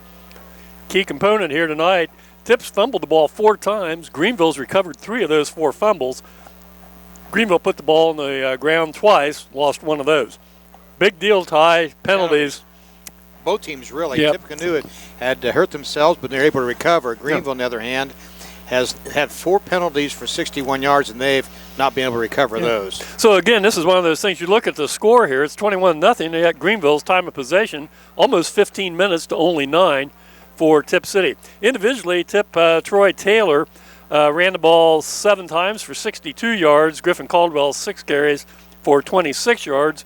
Taylor was 5 of 13 passing for 105 yards and 2 touchdowns, including that 56-yard bomb to Nick Shirley. Shirley has 4 receptions, total of 102 yards, and been the recipient. Had a career game so far. Right. Nick Shirley's really been a key player today, along with Troy Taylor for the Red Devils. Yeah. Over on the Greenville side of the ledger, rushing-wise, Hayden Bush 9 carries for 7 yards. Of course, that includes some sacks in there, too. Bush was 7 of 12 for 35 yards passing. Bryant, 4 receptions for 28 yards. As far as defense, Cade Everhart has 11 tackles here in the first half. Kevin Thompson was 7, Tyler Carson 6, and Nick Robbins 5 to pace their team. And then on the Greenville side of the ledger, 3 tackles by Colton McCartney, 2 for Alex Bumgardner, Brennan Sefring, and Isaac Elliott. So, Ty, you take a look at this, and again, Greenville penalties have hurt. Well, the thing we've had some turnovers, and your offensive players for the Wave. You've got 37 yards total, and not that many offensive plays. So it's been a rough go here for the Wave so far. But Tip City came to play tonight, and they're doing so well so far. Well, there's 1:30 left on the clock here. That's a change this year. Instead of 20-minute halftime, they're only 10 minutes. And as that clicks down, then there'll be another 3 minutes for each team to warm up. So once again, at halftime here, the score, Tip City 21 and the Greenville Greenwave nothing. We'll be back in a little bit with second half action here from Harmon Field. Well, kicking off will be Cade Everhart kicking off, I'd imagine. 31, rather. That's Jackson Cleather. So he kicked off last time, didn't he, for them? And kicked a nice long kick, too. Back for the Wave is going to be Ian Bryant, along with Connor Mills, and we'll see what happens. And okay, ready for second half action here. Tip City with a 21-0 lead.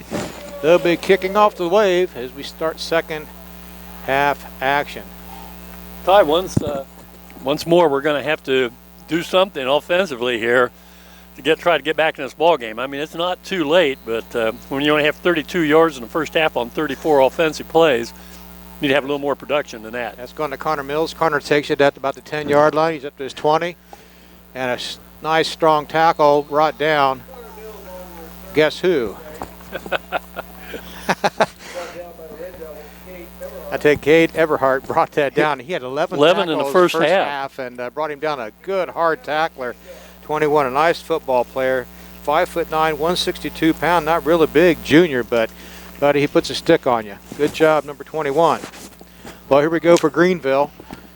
Ball on their own 27. Decent field position. Needed a big drive right here. build some confidence, if nothing less.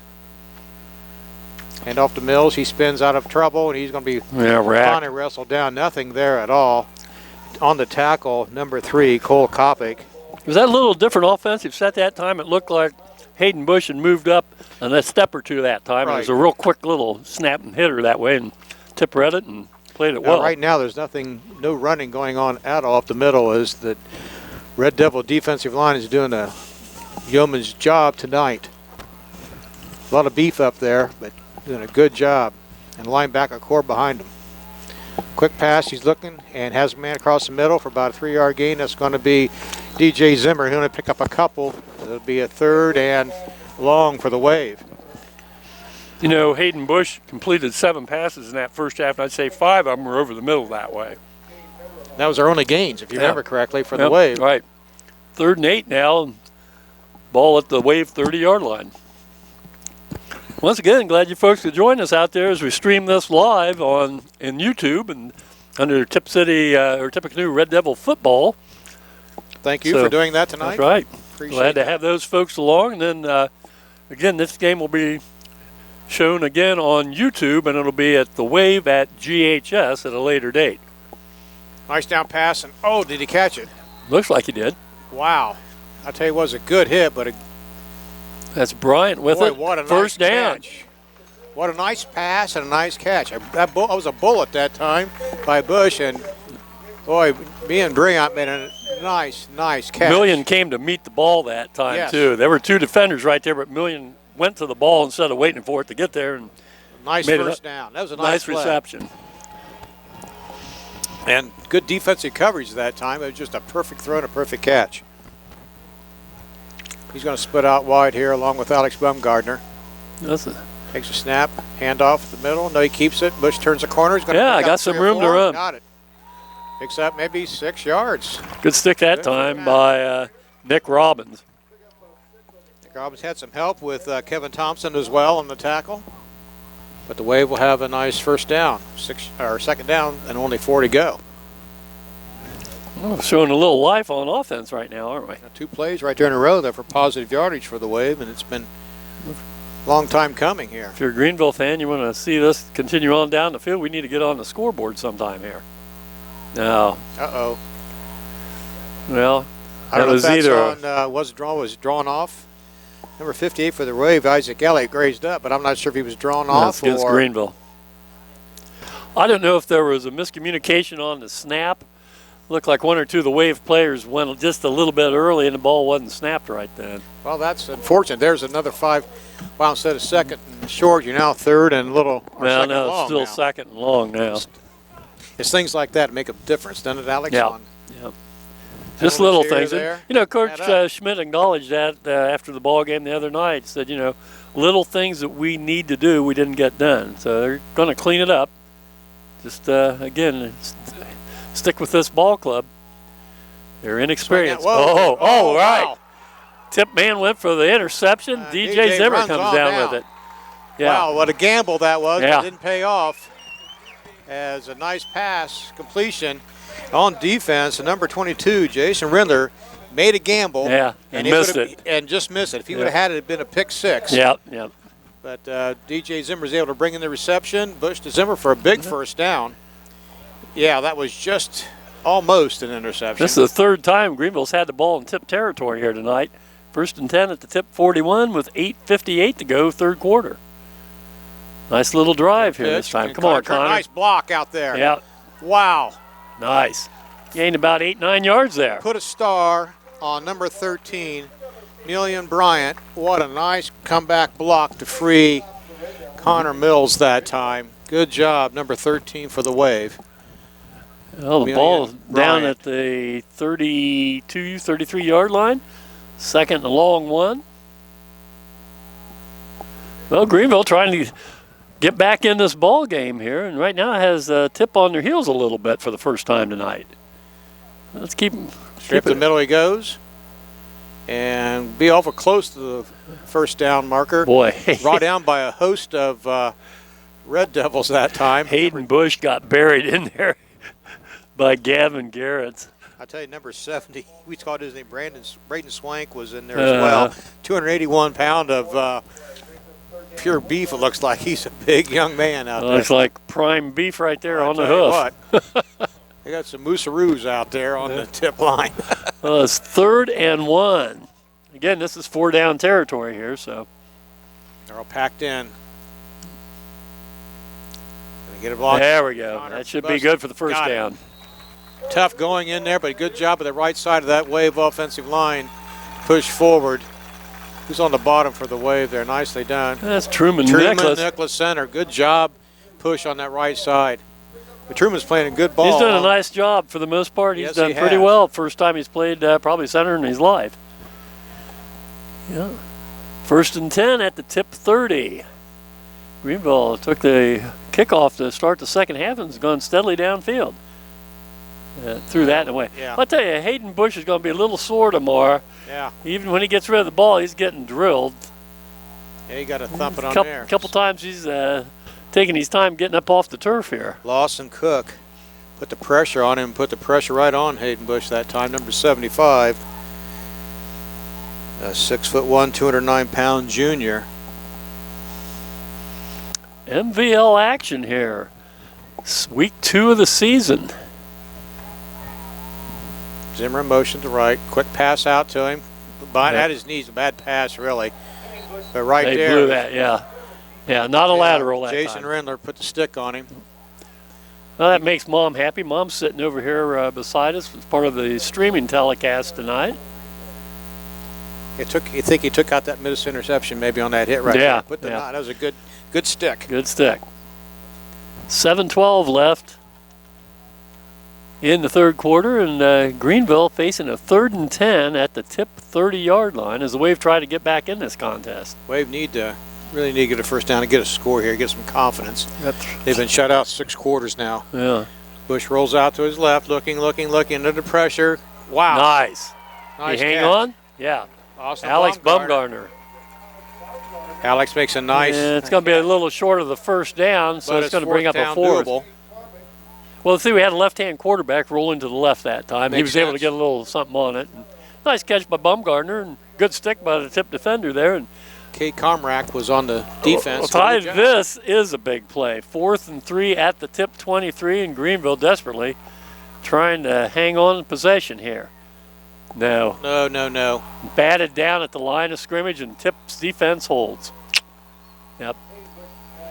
Bush, that pass was knocked down at the line of scrimmage. Good play by the defensive line for the Red Devils. And, well, the Wave took it down deep into Tip territory down to the 23, and then the drive stalls out, and Tip takes over here.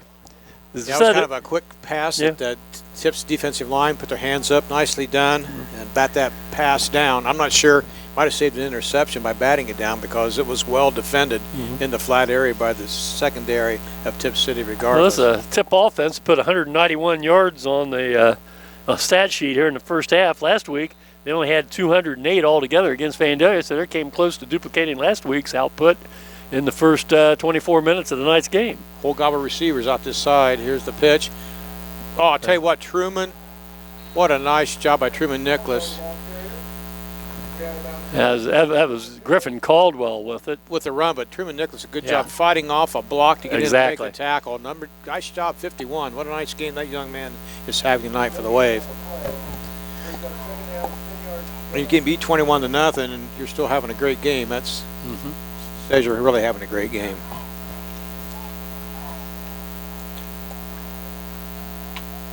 See what Tip comes up with here on 2nd and 10. 6:33 left here in the third quarter. Taylor's going to keep it. Oh, he breaks a couple tackles. And, breaks another tackle. There he goes. What a nice run. This could be trouble. He's going to go all the way. Is he going to take it down the sideline? My gosh. Touchdown. Broke 3 tackles all the way to touchdown. Nicely done. 77-yard run, Troy Taylor. Wow, there goes a nail into a coffin. We had him. We had hands on him 2 or 3 times there, and then he popped it loose. I was just getting ready to say he's had trouble hanging on to the ball, but boy, he didn't that time, did he? No, he didn't. He just outrun the Wave defense after he broke 3 tackles. He got a good block down here, too. Maybe not even so much a block as just interference going down the sideline, kept a Wave tackler away and took it to the house. Good speed by Taylor that time, too. Well, 27-0 on a 77-yard jaunt by Troy Taylor, the senior quarterback. And this is Owen Haddon in the kick again. Out of Rindler's hold, ball down. Got it up. Perfect that's again. Good. Well, with 6:19 remaining here in the third quarter, the Red Devils strike again as they lead 28-0. We'll be back with the kickoff in a moment. Well, welcome back, everybody.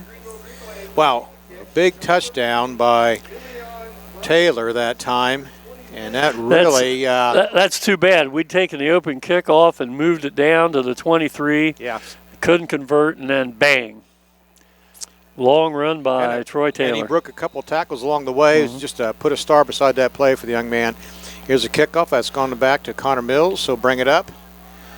And at least get to maybe the 20, hopefully. If you turn the corner here. Yep. Brought down about the 26-yard line. Thrown out of bounds by, I think, number 7, Caldwell. Got it. So well, also by Trevor Silcox. Okay. Yeah. Well, that's too bad. We've had a nice little drive going there, stalled out, and then Taylor on the keeper up the middle, broke a couple tackles, popped it outside, and took it to the house. And all of a sudden, 28-0, and well, back to the grindstone. See if we can take it down the field again. Halfway through the third quarter here, second game of the season for both ball clubs, as Tip looks to remain undefeated. Oh, Hayden Buzz's pass just incomplete. Yeah, trying to hit Zimmer on that little slant across the middle there. They've had decent success with that, but Tip was right on the money that time. The ball was just a little away. Bring up a second down for the Wave. Next time we get a chance, we'll take a look at some other fall sports for the Greenville Greenwave here. 2, 4, 6, 7, another 8, basically 8 sports besides football going here before the school season, before the school year even starts. Fumble and snap, and boy, we've seen that how many times this year for the Wave. That's the first really bad exchange we've had from center tonight. That covered up in there by number 76 for the Red Devils. That's Gordon Haas, if I'm pronouncing that right. Haas. 76th? Yep. Didn't see his number out there. Yeah, it was 76. But it was a result of a bad snap. So,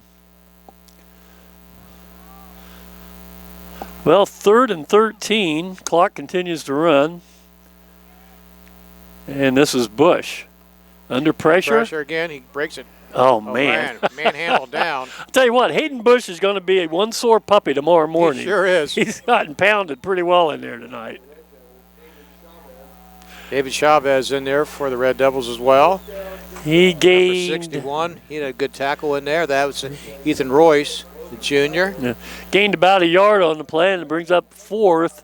And,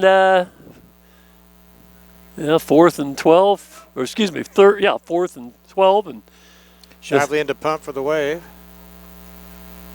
Back. Yeah, Syberry in the punt. Syberry. Yeah. Shively's back for the receipt. Here's the punt. It's up. Got it away. Okay. Yeah, really, Shirley hadn't had much of a chance to bring any punts back or anything tonight, has he? No. Well, that's where they'll take the ball over on the Tippecanoe 44-yard line. 1st and 10.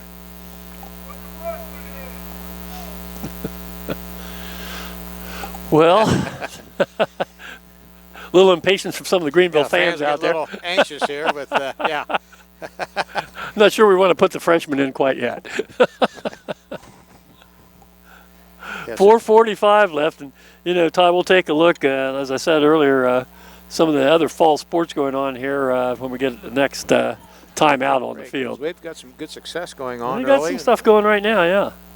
Tennis and it's all against league teams. That's just how it's set up. Everything's against league teams now. There's a quick pitch. Caldwell has it, and he's going to be able to turn the corner and been knocked out of bounds, but not until he picks up maybe 3 yards. Griffin Caldwell.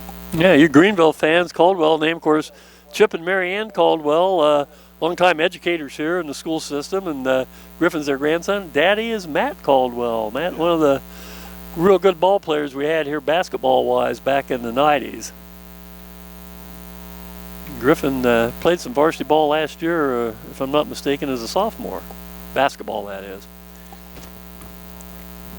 Quick snap to the middle. He takes the ball to the middle. Going to fight for Another 3 or 4 yards, as Caldwell does.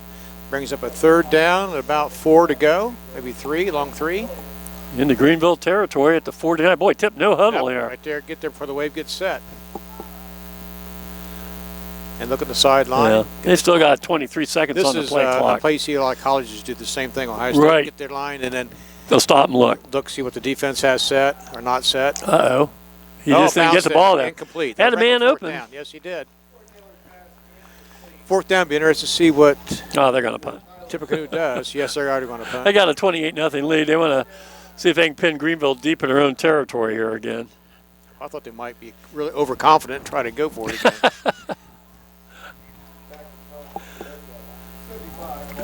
4:11 to go in the 3rd quarter. And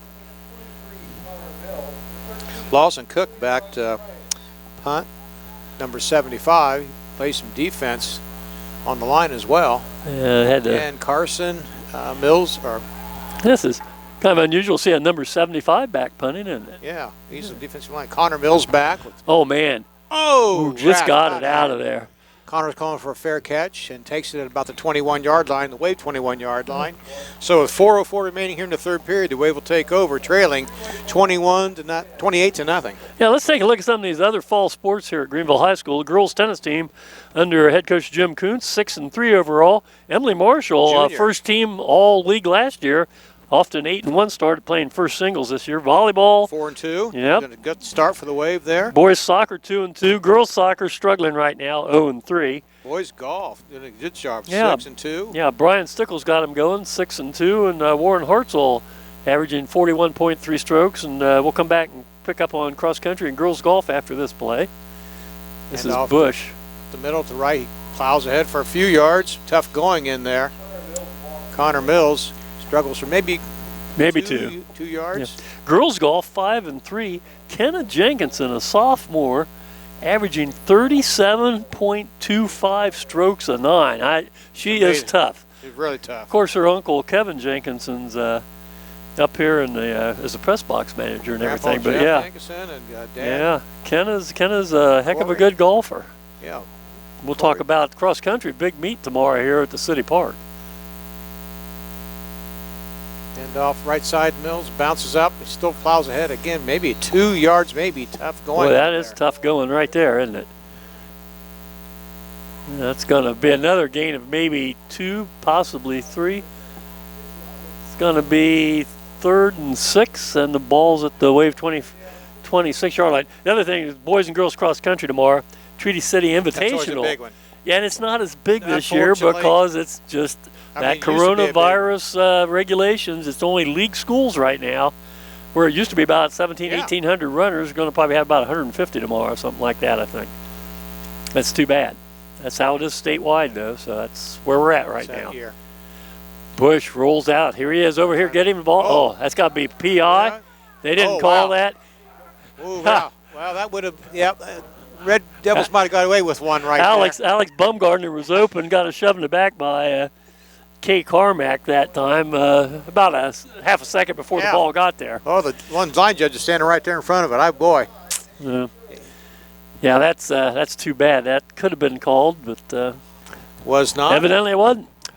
Again, we do most of our officiating well above 500 feet from the field. And we've never missed a call, have we, in 15 years? One. I didn't think so. 4th and 6 at the Wave 26, and Syberry back to punt. Boy, boom, got heavy rush clip. again. Good job. Oh, nice. He nailed that one, didn't he? Oh, he got the hop. 26 all the way down. Finally, touchdown by the Wave at the 23-yard line. So 27-24, 51-yard punt. Nicely done. That was a beautiful Hayden Sharp downing that ball. Aren't you going to compliment me on picking up 51 yards that quick? You know, the math sense, Ty, the math sense. Boom, boom. It's beyond complimentary. You're just Rain Man on that. I was busy watching the play. You were just counting yard markers as that ball was going. I'm pretty good at that stuff. I've been trying to balance my wife's checkbook for 40 years. So. 2:29 left, 1st and 10 for Tip at their own 23-yard line after a 51-yard punt by Logan Syberry. Hand off. Griffin has the ball to the left side. He plows ahead for tough going on that left side. You know, Caldwell Griffin picks up another maybe 3 yards. Yeah. Griffin had 26 yards on 6 carries there in the first half. He's had some tough sledding. He's starting to pile up some yardage, but boy, he's not getting any cheap yards, is he? Nope, he's earning every yard. Yes, tonight. he has. Credit the Wave defense this time. Yeah. They're really watching the young man. Yeah, let's see. We got something going on here. 2:06 left. Equipment. Going to have number 8 for Tip City head over to the sidelines. That's Camden Swartout. Senior. Yeah, has something with a helmet or something. Yeah. Yeah, linesman over here said something about that. Sent him off the field. So 2 minutes even in the third quarter, and 2nd and 6 at the 27. And hand off. Caldwell kicks outside. Can he get he turn? turned the corner. He did. This will be his biggest game tonight, out to the 41-yard line. Connor Mills finally knocks him out, but he was able to turn the corner and gain a big first down. Griffin Caldwell. Connor Mills knocks him out, but not after a first down. Nice run. 14-yard pickup. Yep. 1:51 to go here now in the third quarter. Backs, quarterback keep. Taylor plows ahead, but nice defense in there that time. The Wave stopped that. Taylor's done a little better 40. job of Taylor's done a little better job of protecting the ball here this half. Yeah. He had 2 fumbles there in the first half, and so he's hanging on to it a little tighter right now. Nice tackle by Cale Dontanier for the Wave. Stopped that play, so 2nd down and 9. Minute 27 remaining here in the third period. Handoff to a double. My! Counter play. That was a pretty play. Yeah. Good tackle by Connor Mills, but a nice play by Tip as they take it down to the 44 of Greenville. Isaiah Hoover and a carry on Like that a nice little counter play. like a little inside reverse there, wasn't it? Yeah. Connor Mills saving a would-be touchdown again for the Wave. Boy, Tip's up to the line of scrimmage, and here they go again. Bounced again, a little shorter now. He's having a little trouble getting that ball. That's a right-hand quarterback rolling left. Right. Coming up short. Little left. Wow. That's bring on 2nd down and 10. Tip's had some well-designed plays, I think, tonight, don't you? Yeah, that last one was a little counter play. We call it inside reverse. Nicely called. And that well, that one early fake screen bubble pass- screen, they went deep for the touchdown. well, Yeah, the screenplay they ran one time. Got called back for a penalty, but that was yeah, well-designed offense. kicks Caldwell. outside again and missed. He got about 6 or 7. Cale couldn't pull him down as Griffin picks up another 6 or 7 to bring it 3rd and short for the Red Devils. Picked up at 5 they gave him, so ball on the Wave 38-yard line, 3rd and 5. Another big play for the Wave defense. Trying to somehow keep the tip off the board here. Quick pass outside, and he caught it, and it's still going to be short, maybe right at it, pretty close. It's close. Now they're showing 4th down. 4th and a real short one, maybe a foot. So I think Red Devils are going to go for it. Uh-oh. We're going to get caught with too many people on, and Bart Schmidt has to call timeout. Made a last-second substitution there. Number 62 for the Wave couldn't get off the field, and it wasn't his fault because they Carter Elliott was a little late getting off the field, and Bart Schmidt had to call timeout. That was just kind of a late substitution. Let's go back and get Alex some of the talk about the girls' golf. We talked about cross Kendra country. Jackson. Yeah, treaty, but for the boys cross country, it's led by Seth Schaefer, having a great season for them, and Isabel Rammel, the girls cross country, is poised to break some GHS school records. That's a really pretty good runner. Yeah, she has to be, because I tell you, Andrea Seal holds that record, and she had an 18:56. So if you're going to break 18:56, you're doing pretty well. Had a really good career. I'm trying to think, is Riley Emmerich, is he running this year too, cross country? No, he graduated, didn't he? No. He's not running cross country. Wow.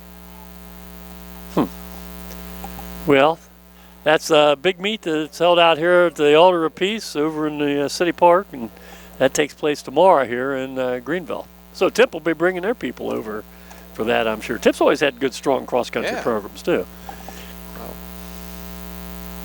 Hand off at the middle. 4th and 1, they got it.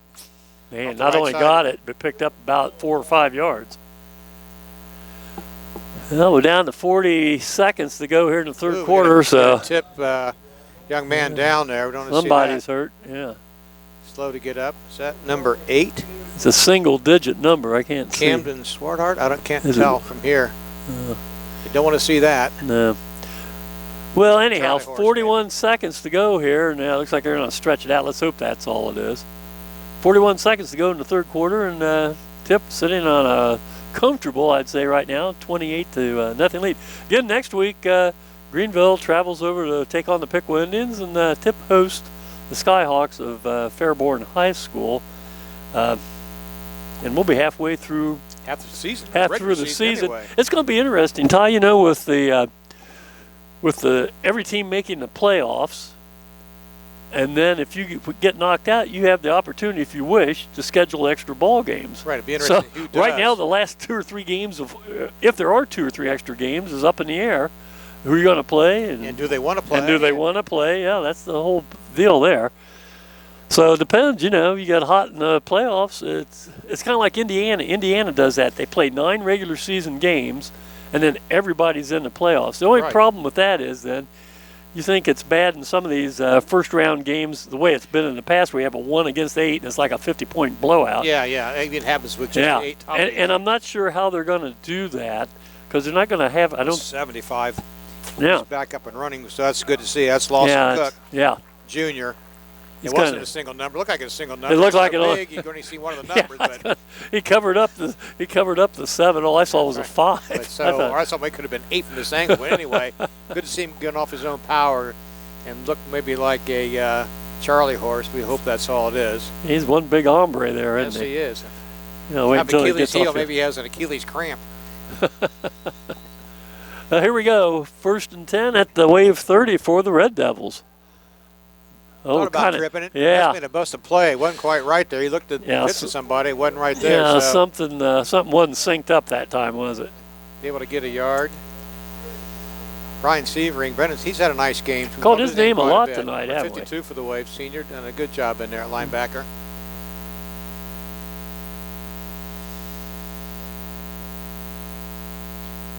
That concludes the third quarter of play. As Tip will let the clock run out. Your score, the Red Devils 28, the Wave 0. We'll be back with 4th and final quarter action in a moment. The start quarter, Griffin Caldwell with a quick hitter off right tackle, takes it down for a first down inside the 16-yard line. Alex Warner along with Ty House, glad you could join us here tonight on the Wave at GHS, as well as streaming live here on YouTube. And another Tip player down after a nice gain that time. Took it from the 30 all the way down to the Greenville 17-yard line. So Griffin Caldwell starting to pile up a little yardage here. Wave defense getting a little tired. Wave just sent in Cole Sanders, a senior, finally getting in some action tonight. But now that looks like another cramp or Charlie horse, if you will. Ty, we got to worry a little bit here. If Tip puts some more points on the board, we go back to the running clock. And oh, no. That's what we had last week. 35, was it 30 or 35? I think it's 35, right? We'll find out. Yeah, we'll find out. We're about to find. Unfortunately, we're about to find out here if we don't hold them right now. But it was 56-0 at halftime. So yeah, the clock had the running clock the whole second. You know, that's a good rule, I think, too, also in high school basketball tournaments now. You get a lot of those mismatches in the first, especially not only boys but also in girls basketball. And so you have that running clock once after halftime. It gets above, I think, 30-point lead, if I'm not mistaken. Some of these first-round games against some right. It's some big schools, but certainly certain smaller schools. Yes. You get way too much and way too little early. Yeah, yeah.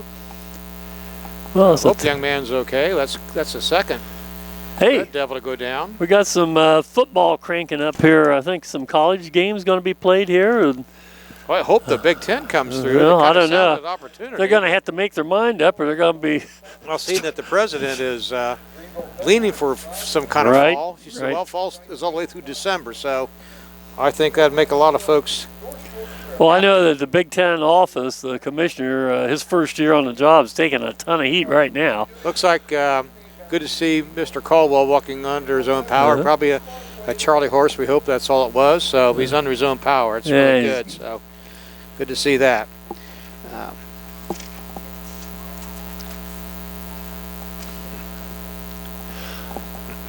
Well, 1st and 10, Tip at the Wave 17. We've had one play run here in the fourth quarter, and Tip knocking on touchdown door again. Oh, nice run. Wow. Finally wrestled down there, and tackle made that time by Brennan Sefring again. Is that who it is? Brennan, couldn't see from there. Boy, yeah, Brennan Sefring has a nice tackle. He's had a really good ball game, yes, hasn't he, has. defensively. Well, that's a 5-yard gain. Ball nice now run. at the Wave 12-yard line. Strong, getting the play from the sideline. Right now, you know, Tip has pretty much dominated this ball game from get-go. They had a 14-0 lead at the end of one. Scored a late touchdown. They'll go up 21. There's a bad snap. Boy, that puts them back. Covered it. That was huge for the Wave. That's a 15-yard loss. Wow, that's one of the few mistakes that we've seen that tonight. Anyhow, Tip had a 14-0 lead there at the end of the first quarter. Scored a late touchdown to go up 21-0 at halftime, and then Taylor breaking a 77-yard run in the third quarter, and that's where we stand right now, 28-0 in favor of the Red Devils. That's one of the few mistakes they've made offensively here in this half, especially probably since about early in the second quarter. Clean snap that time. Screen looking to pass over the middle. Well read. Nolan Curtis, Nolan I Curtis think. right there. That's another gentleman's had a good game for the Wave for starting a linebacker tonight, getting a lot of action. He read that very well. Yes, he did. One fool. Good job, 26. No, that brings up 4th and 19.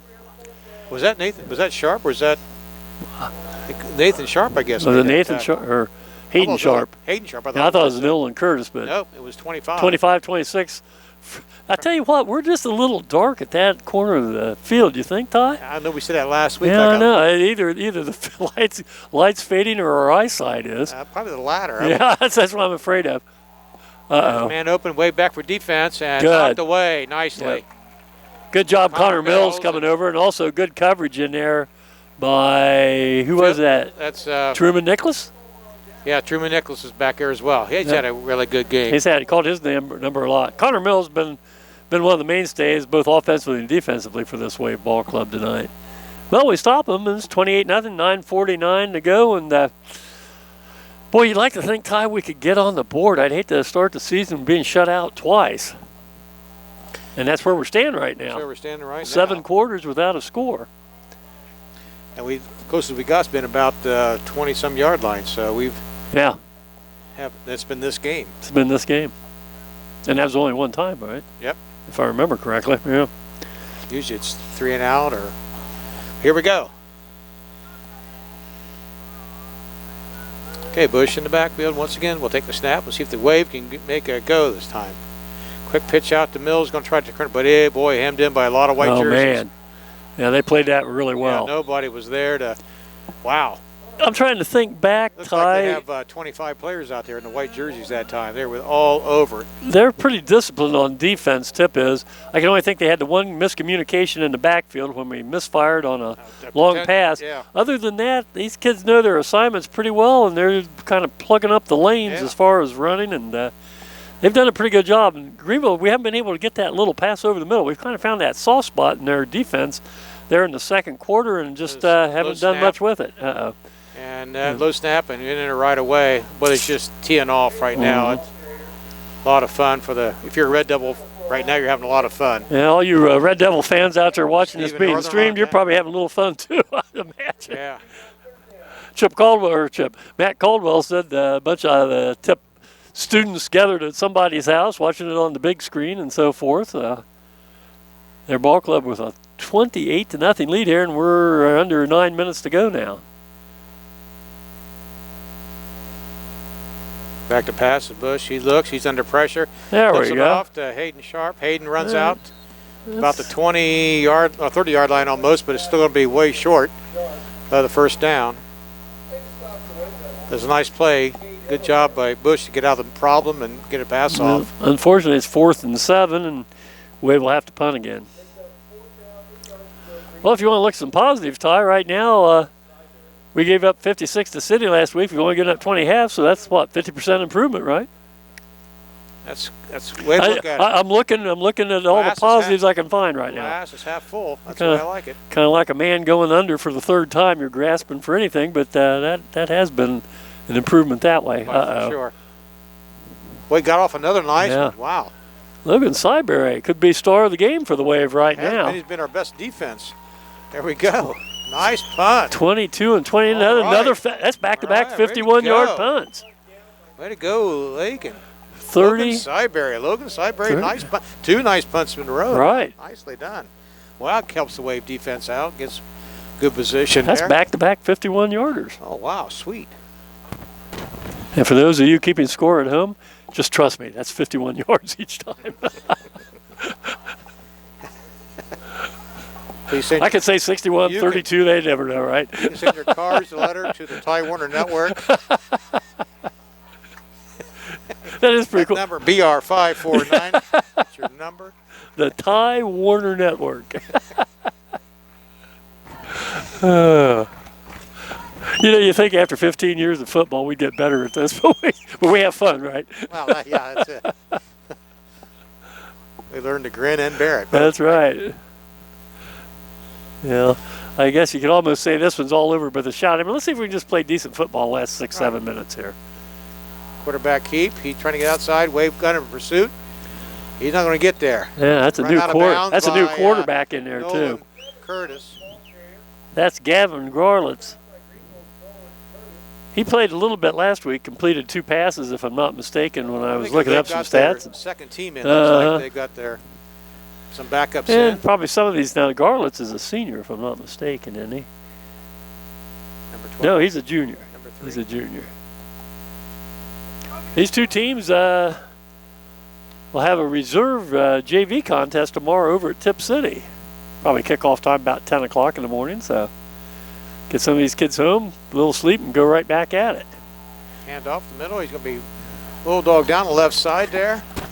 There's number 24. Alex Berkey, junior. They got a ton of juniors and juniors and seniors, don't they? Barely loaded there. 2 pretty good classes here back to back. That's what it takes. You're going to have a good team for a while if you have 2 classes back to back. And last year we had that really strong senior class, but it seems like for several years there we could not quite put together 2 classes back to back, or we couldn't put together. We had skill people but no line, or we had a line and not many in skill people. We just couldn't. But last year it meshed and had that 7-3 season. Quick pass outside. It's going to be a little bit too high. Flag down someplace. Haven't been many penalty flags here in the second half, have there, Todd? There's one there. Yep.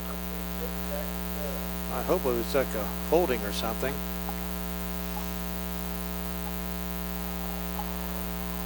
What do they call it? Yep. Motion against the declined. Of course, we were able to decline that. They bring up 4th down, and I would think they bring on the putting unit, of course. Mm-hmm. Well, good job for the Wave defense. Ty, I was just looking down here with 6 minutes and 13 seconds. Looking at the Greenville cheerleaders down here in the sideline. It's just different this year because by the time you've given tickets to family members of the band, the cheerleaders, and the football players, there's just really no students. No, there's not, except you're in the band or. And that's it. Yeah, and the public at large. So It's just a real strange scenario. With the punt off and. No. Get on it. Attaboy. That's Way it. to go. Is that Million Bryant? Yep. Thought his hand, but he hopped on it, so that's good. Well, the Wave will have decent field position when they take over with 6:05 remaining here in this 4th quarter. And so far it's been all the Tippecanoe Red Devils tonight. Mm-hmm. Be interesting to see. I think Tip's probably going to leave quite a few of their original defensive starters in there. They're going for the shutout here, aren't they? I don't know. I see some new ones in there. But we got Robbins, Rindler in the backfield. I don't see Everhart. See inside linebacker right there at the 49. I can't see. Is that 21? 23, I think. The 23. I didn't see a 21, but anyway, they got at least nice mix in there. Well, again, let's just see if the Wave can get on the board here. Not that way. Nope, that's not gone nowhere. Yeah. Right in was. That loses you. 51 was the first gentleman in there. He's kind of slow to get up. That's Nick Setson. That's a 2-yard loss for Greenville. the offensive woes continue all the way through the halfway point of this fourth quarter for this green and white ball club. That's 61, not 51. Some of the numbers running together out there. All that grass stain on it. Consider on artificial turf. Yeah. Wide open, and slow. Yep. Good. You know, I think a lot of times the quarterbacks, these high school kids, they're taught to throw that ball low, right, so they don't risk the interception. But that takes a lot of accuracy, and sometimes when you're on the roll like that, you know, that's hard to come about. You're only talking about just an inch or two. Yeah, I know. You know, so. That's just a tough pass to complete. You see some of the real elite high school quarterbacks, they make that throw. Yeah. And I mean, the ones that are going to play college ball, you know. We've seen some played out in this field. We've seen some good quarterbacks. Yes, we have. We've seen some good running backs also. Yes. Okay, Hayden, you're going to have to get rid of it, buddy. Yeah, it's going to bring up a fourth down. A whole host of tacklers that time, led by number 9, Caleb Tadisi. So, nice stop. That's Caleb Tadisi. Maybe it's how you pronounce it, but nice stop regardless. So, be fourth down, and the clock keeps ticking mercifully at this point for away fans. And Nick Shirley will try another return. Last 2 times he's not able to. Logan Syberry back-to-back 51-yard punts. Yeah. Of course, now some of that came after the ball hit and then took, you know, good wave bounces. So it was a good high punt regardless. He got it off quick. Let's see if he has a chance this time. Oh, that really is a good kick. And he picks it up at about the 7-yard line. Gets by 2 people, makes a nice move. Gets by 3 people, gets outside in 4, 5. Finally 6. There's a hold back here then. Boy, a lot of flags. Unless it's a personal foul kind of thing. Well, if we kick that from the 42 and it was recovered at the 7, Ty, I hate to say it, that's 51 yards, 3 punts in a row. At least he's consistent. Isn't that 51 yards? 3 times in a row, yeah. But they don't know. They're just shaking their heads. Yeah. No one's worried about it. Looking at that. Oh, look at official score. Okay, they got it good. Got Matt Caldwell and Lisa Rindler down here, and they'll agree to anything right now. We fed them pizza at halftime. They're happy. They're also up 28-0 right now. Well, the officials are getting together here, and I know, Ty, it's one of the things in the past we could say they're just discussing whether to go to the maid ride or not, but I'm sure they got it closes at 8 o'clock now, so. It's unfortunate, I know, you guys, but usually after the game we go there and have to fight the football team for getting there. Yeah, no inside dining at the maid ride right now. Well, this is going to go against Tip, I think. So I don't know if that's a dead ball. Well, it wasn't dead ball. It was some kind of personal foul. Hey, we had to thank, by the way, T-Fords for the pizza they right bring up here. So thank you, T-Fords, as well. Supply pizza up here for the folks in the booth, the coaches, etc. Halftime. Hey, I want to thank also Mike Kohler on the PA system, and then also Rod Drew, the spotter, because they help us out a lot, pulling numbers out of who made different plays and everything. Chris Ward on the stats. Chris Ward and Bobby Miller on the stats. Yeah, right. Also, our cameraman's done a pretty good job there. He stayed awake almost past your bedtime, isn't it, Ethan? Yeah. This Ty's grandson came up from Kentucky area, right? That's right, up here for the week. An illegal blindside block.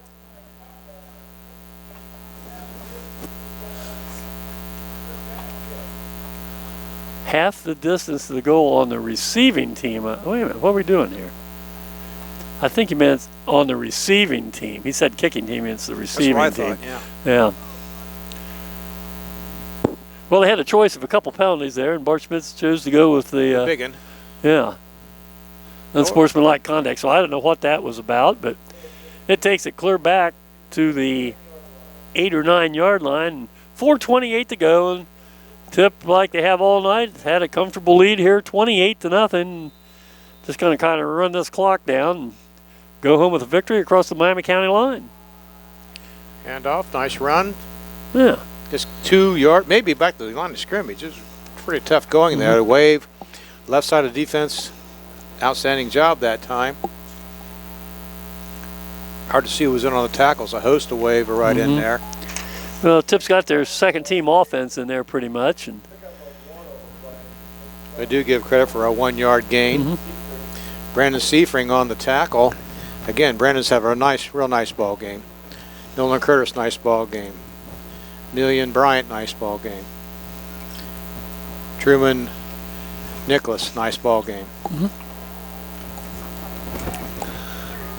Up the middle. Oh, missed tackle. Unemployed bound from behind. They got a first down. Got a first down regardless, you're right.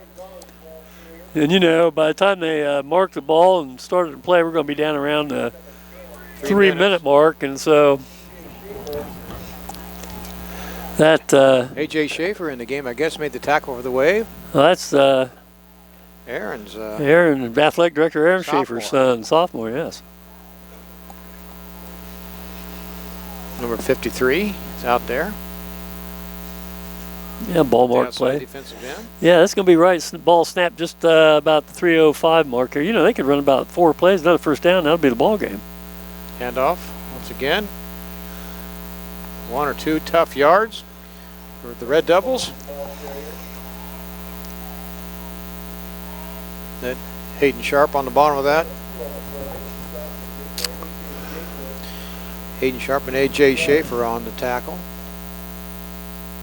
You know, we've seen some improvement on certain areas of this Wave Ball Club. There's just a lot of kids getting experience under Friday Night Lights for the first time. And to be honest, Tip's got a nice little ball club. We've had two pretty good ball clubs come in here. They got a nice offensive punch there. Quarterback did a nice job, and certainly Nick Shirley is everything they said he would be tonight. Uh-oh. Reverse. Boy, that's a quarterback cup, wasn't it? Yeah, I think that was Garland's. Yeah, Garland's. Just cap it. Yeah, and so 2:25 left, and Ty, that might just, you know, they can take run 3 plays and about run this thing out now. Not quite, but I hope we can stop them. They don't get in the end zone to stop it. So yeah, let's keep them out of the end zone, Wave. I'm sure you're a Tip City player. You want your second team. You get a chance. You want to do your best and try to score, and I don't blame them. Well, once again, Ty, those little cones down there for players to be socially distanced. They look good. It kind of looks like that Skittles commercial, you know? They started out well. Yeah, for about the first, play? Yeah. Yeah, nice run there. Another first down. Doesn't it look like Skittles out there on the field right now? They're not contagious, though, right? Remember that commercial? Yeah. Spots all over them. Well, thanks, Billy. You know, somebody's job is to put them out there. I'd be I know. disappointed. I want to know who's got the 6-foot measuring tape that puts those babies down. They got to pick them up. Oh, Lord. There's probably, 45, 50 of them on each sideline? There's one that's broke down there. Someone stepped on it, so we are using them. You flatten them out, you can use them as Frisbees. Even 2 minutes to go here in 1st and 10 for Tip. The ball at the Wave 46-yard line. 3 seconds on the clock. Tip's second team offense has moved the ball pretty well here. That was a bad snap. Of course, just as I say that. He breaks it down. Oh, and he picks it up. Uh-oh. That's Garland. I tell you what, he does a good job there as he eludes a couple would-be wave tacklers.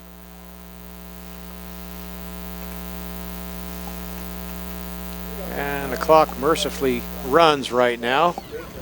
Yeah, that should do it. 1st and 10 now. So just keep them out of the end zone if you're a Wave fan. Yeah, I don't know if Tip's going to just take a couple knees here or let these kids run a couple more plays.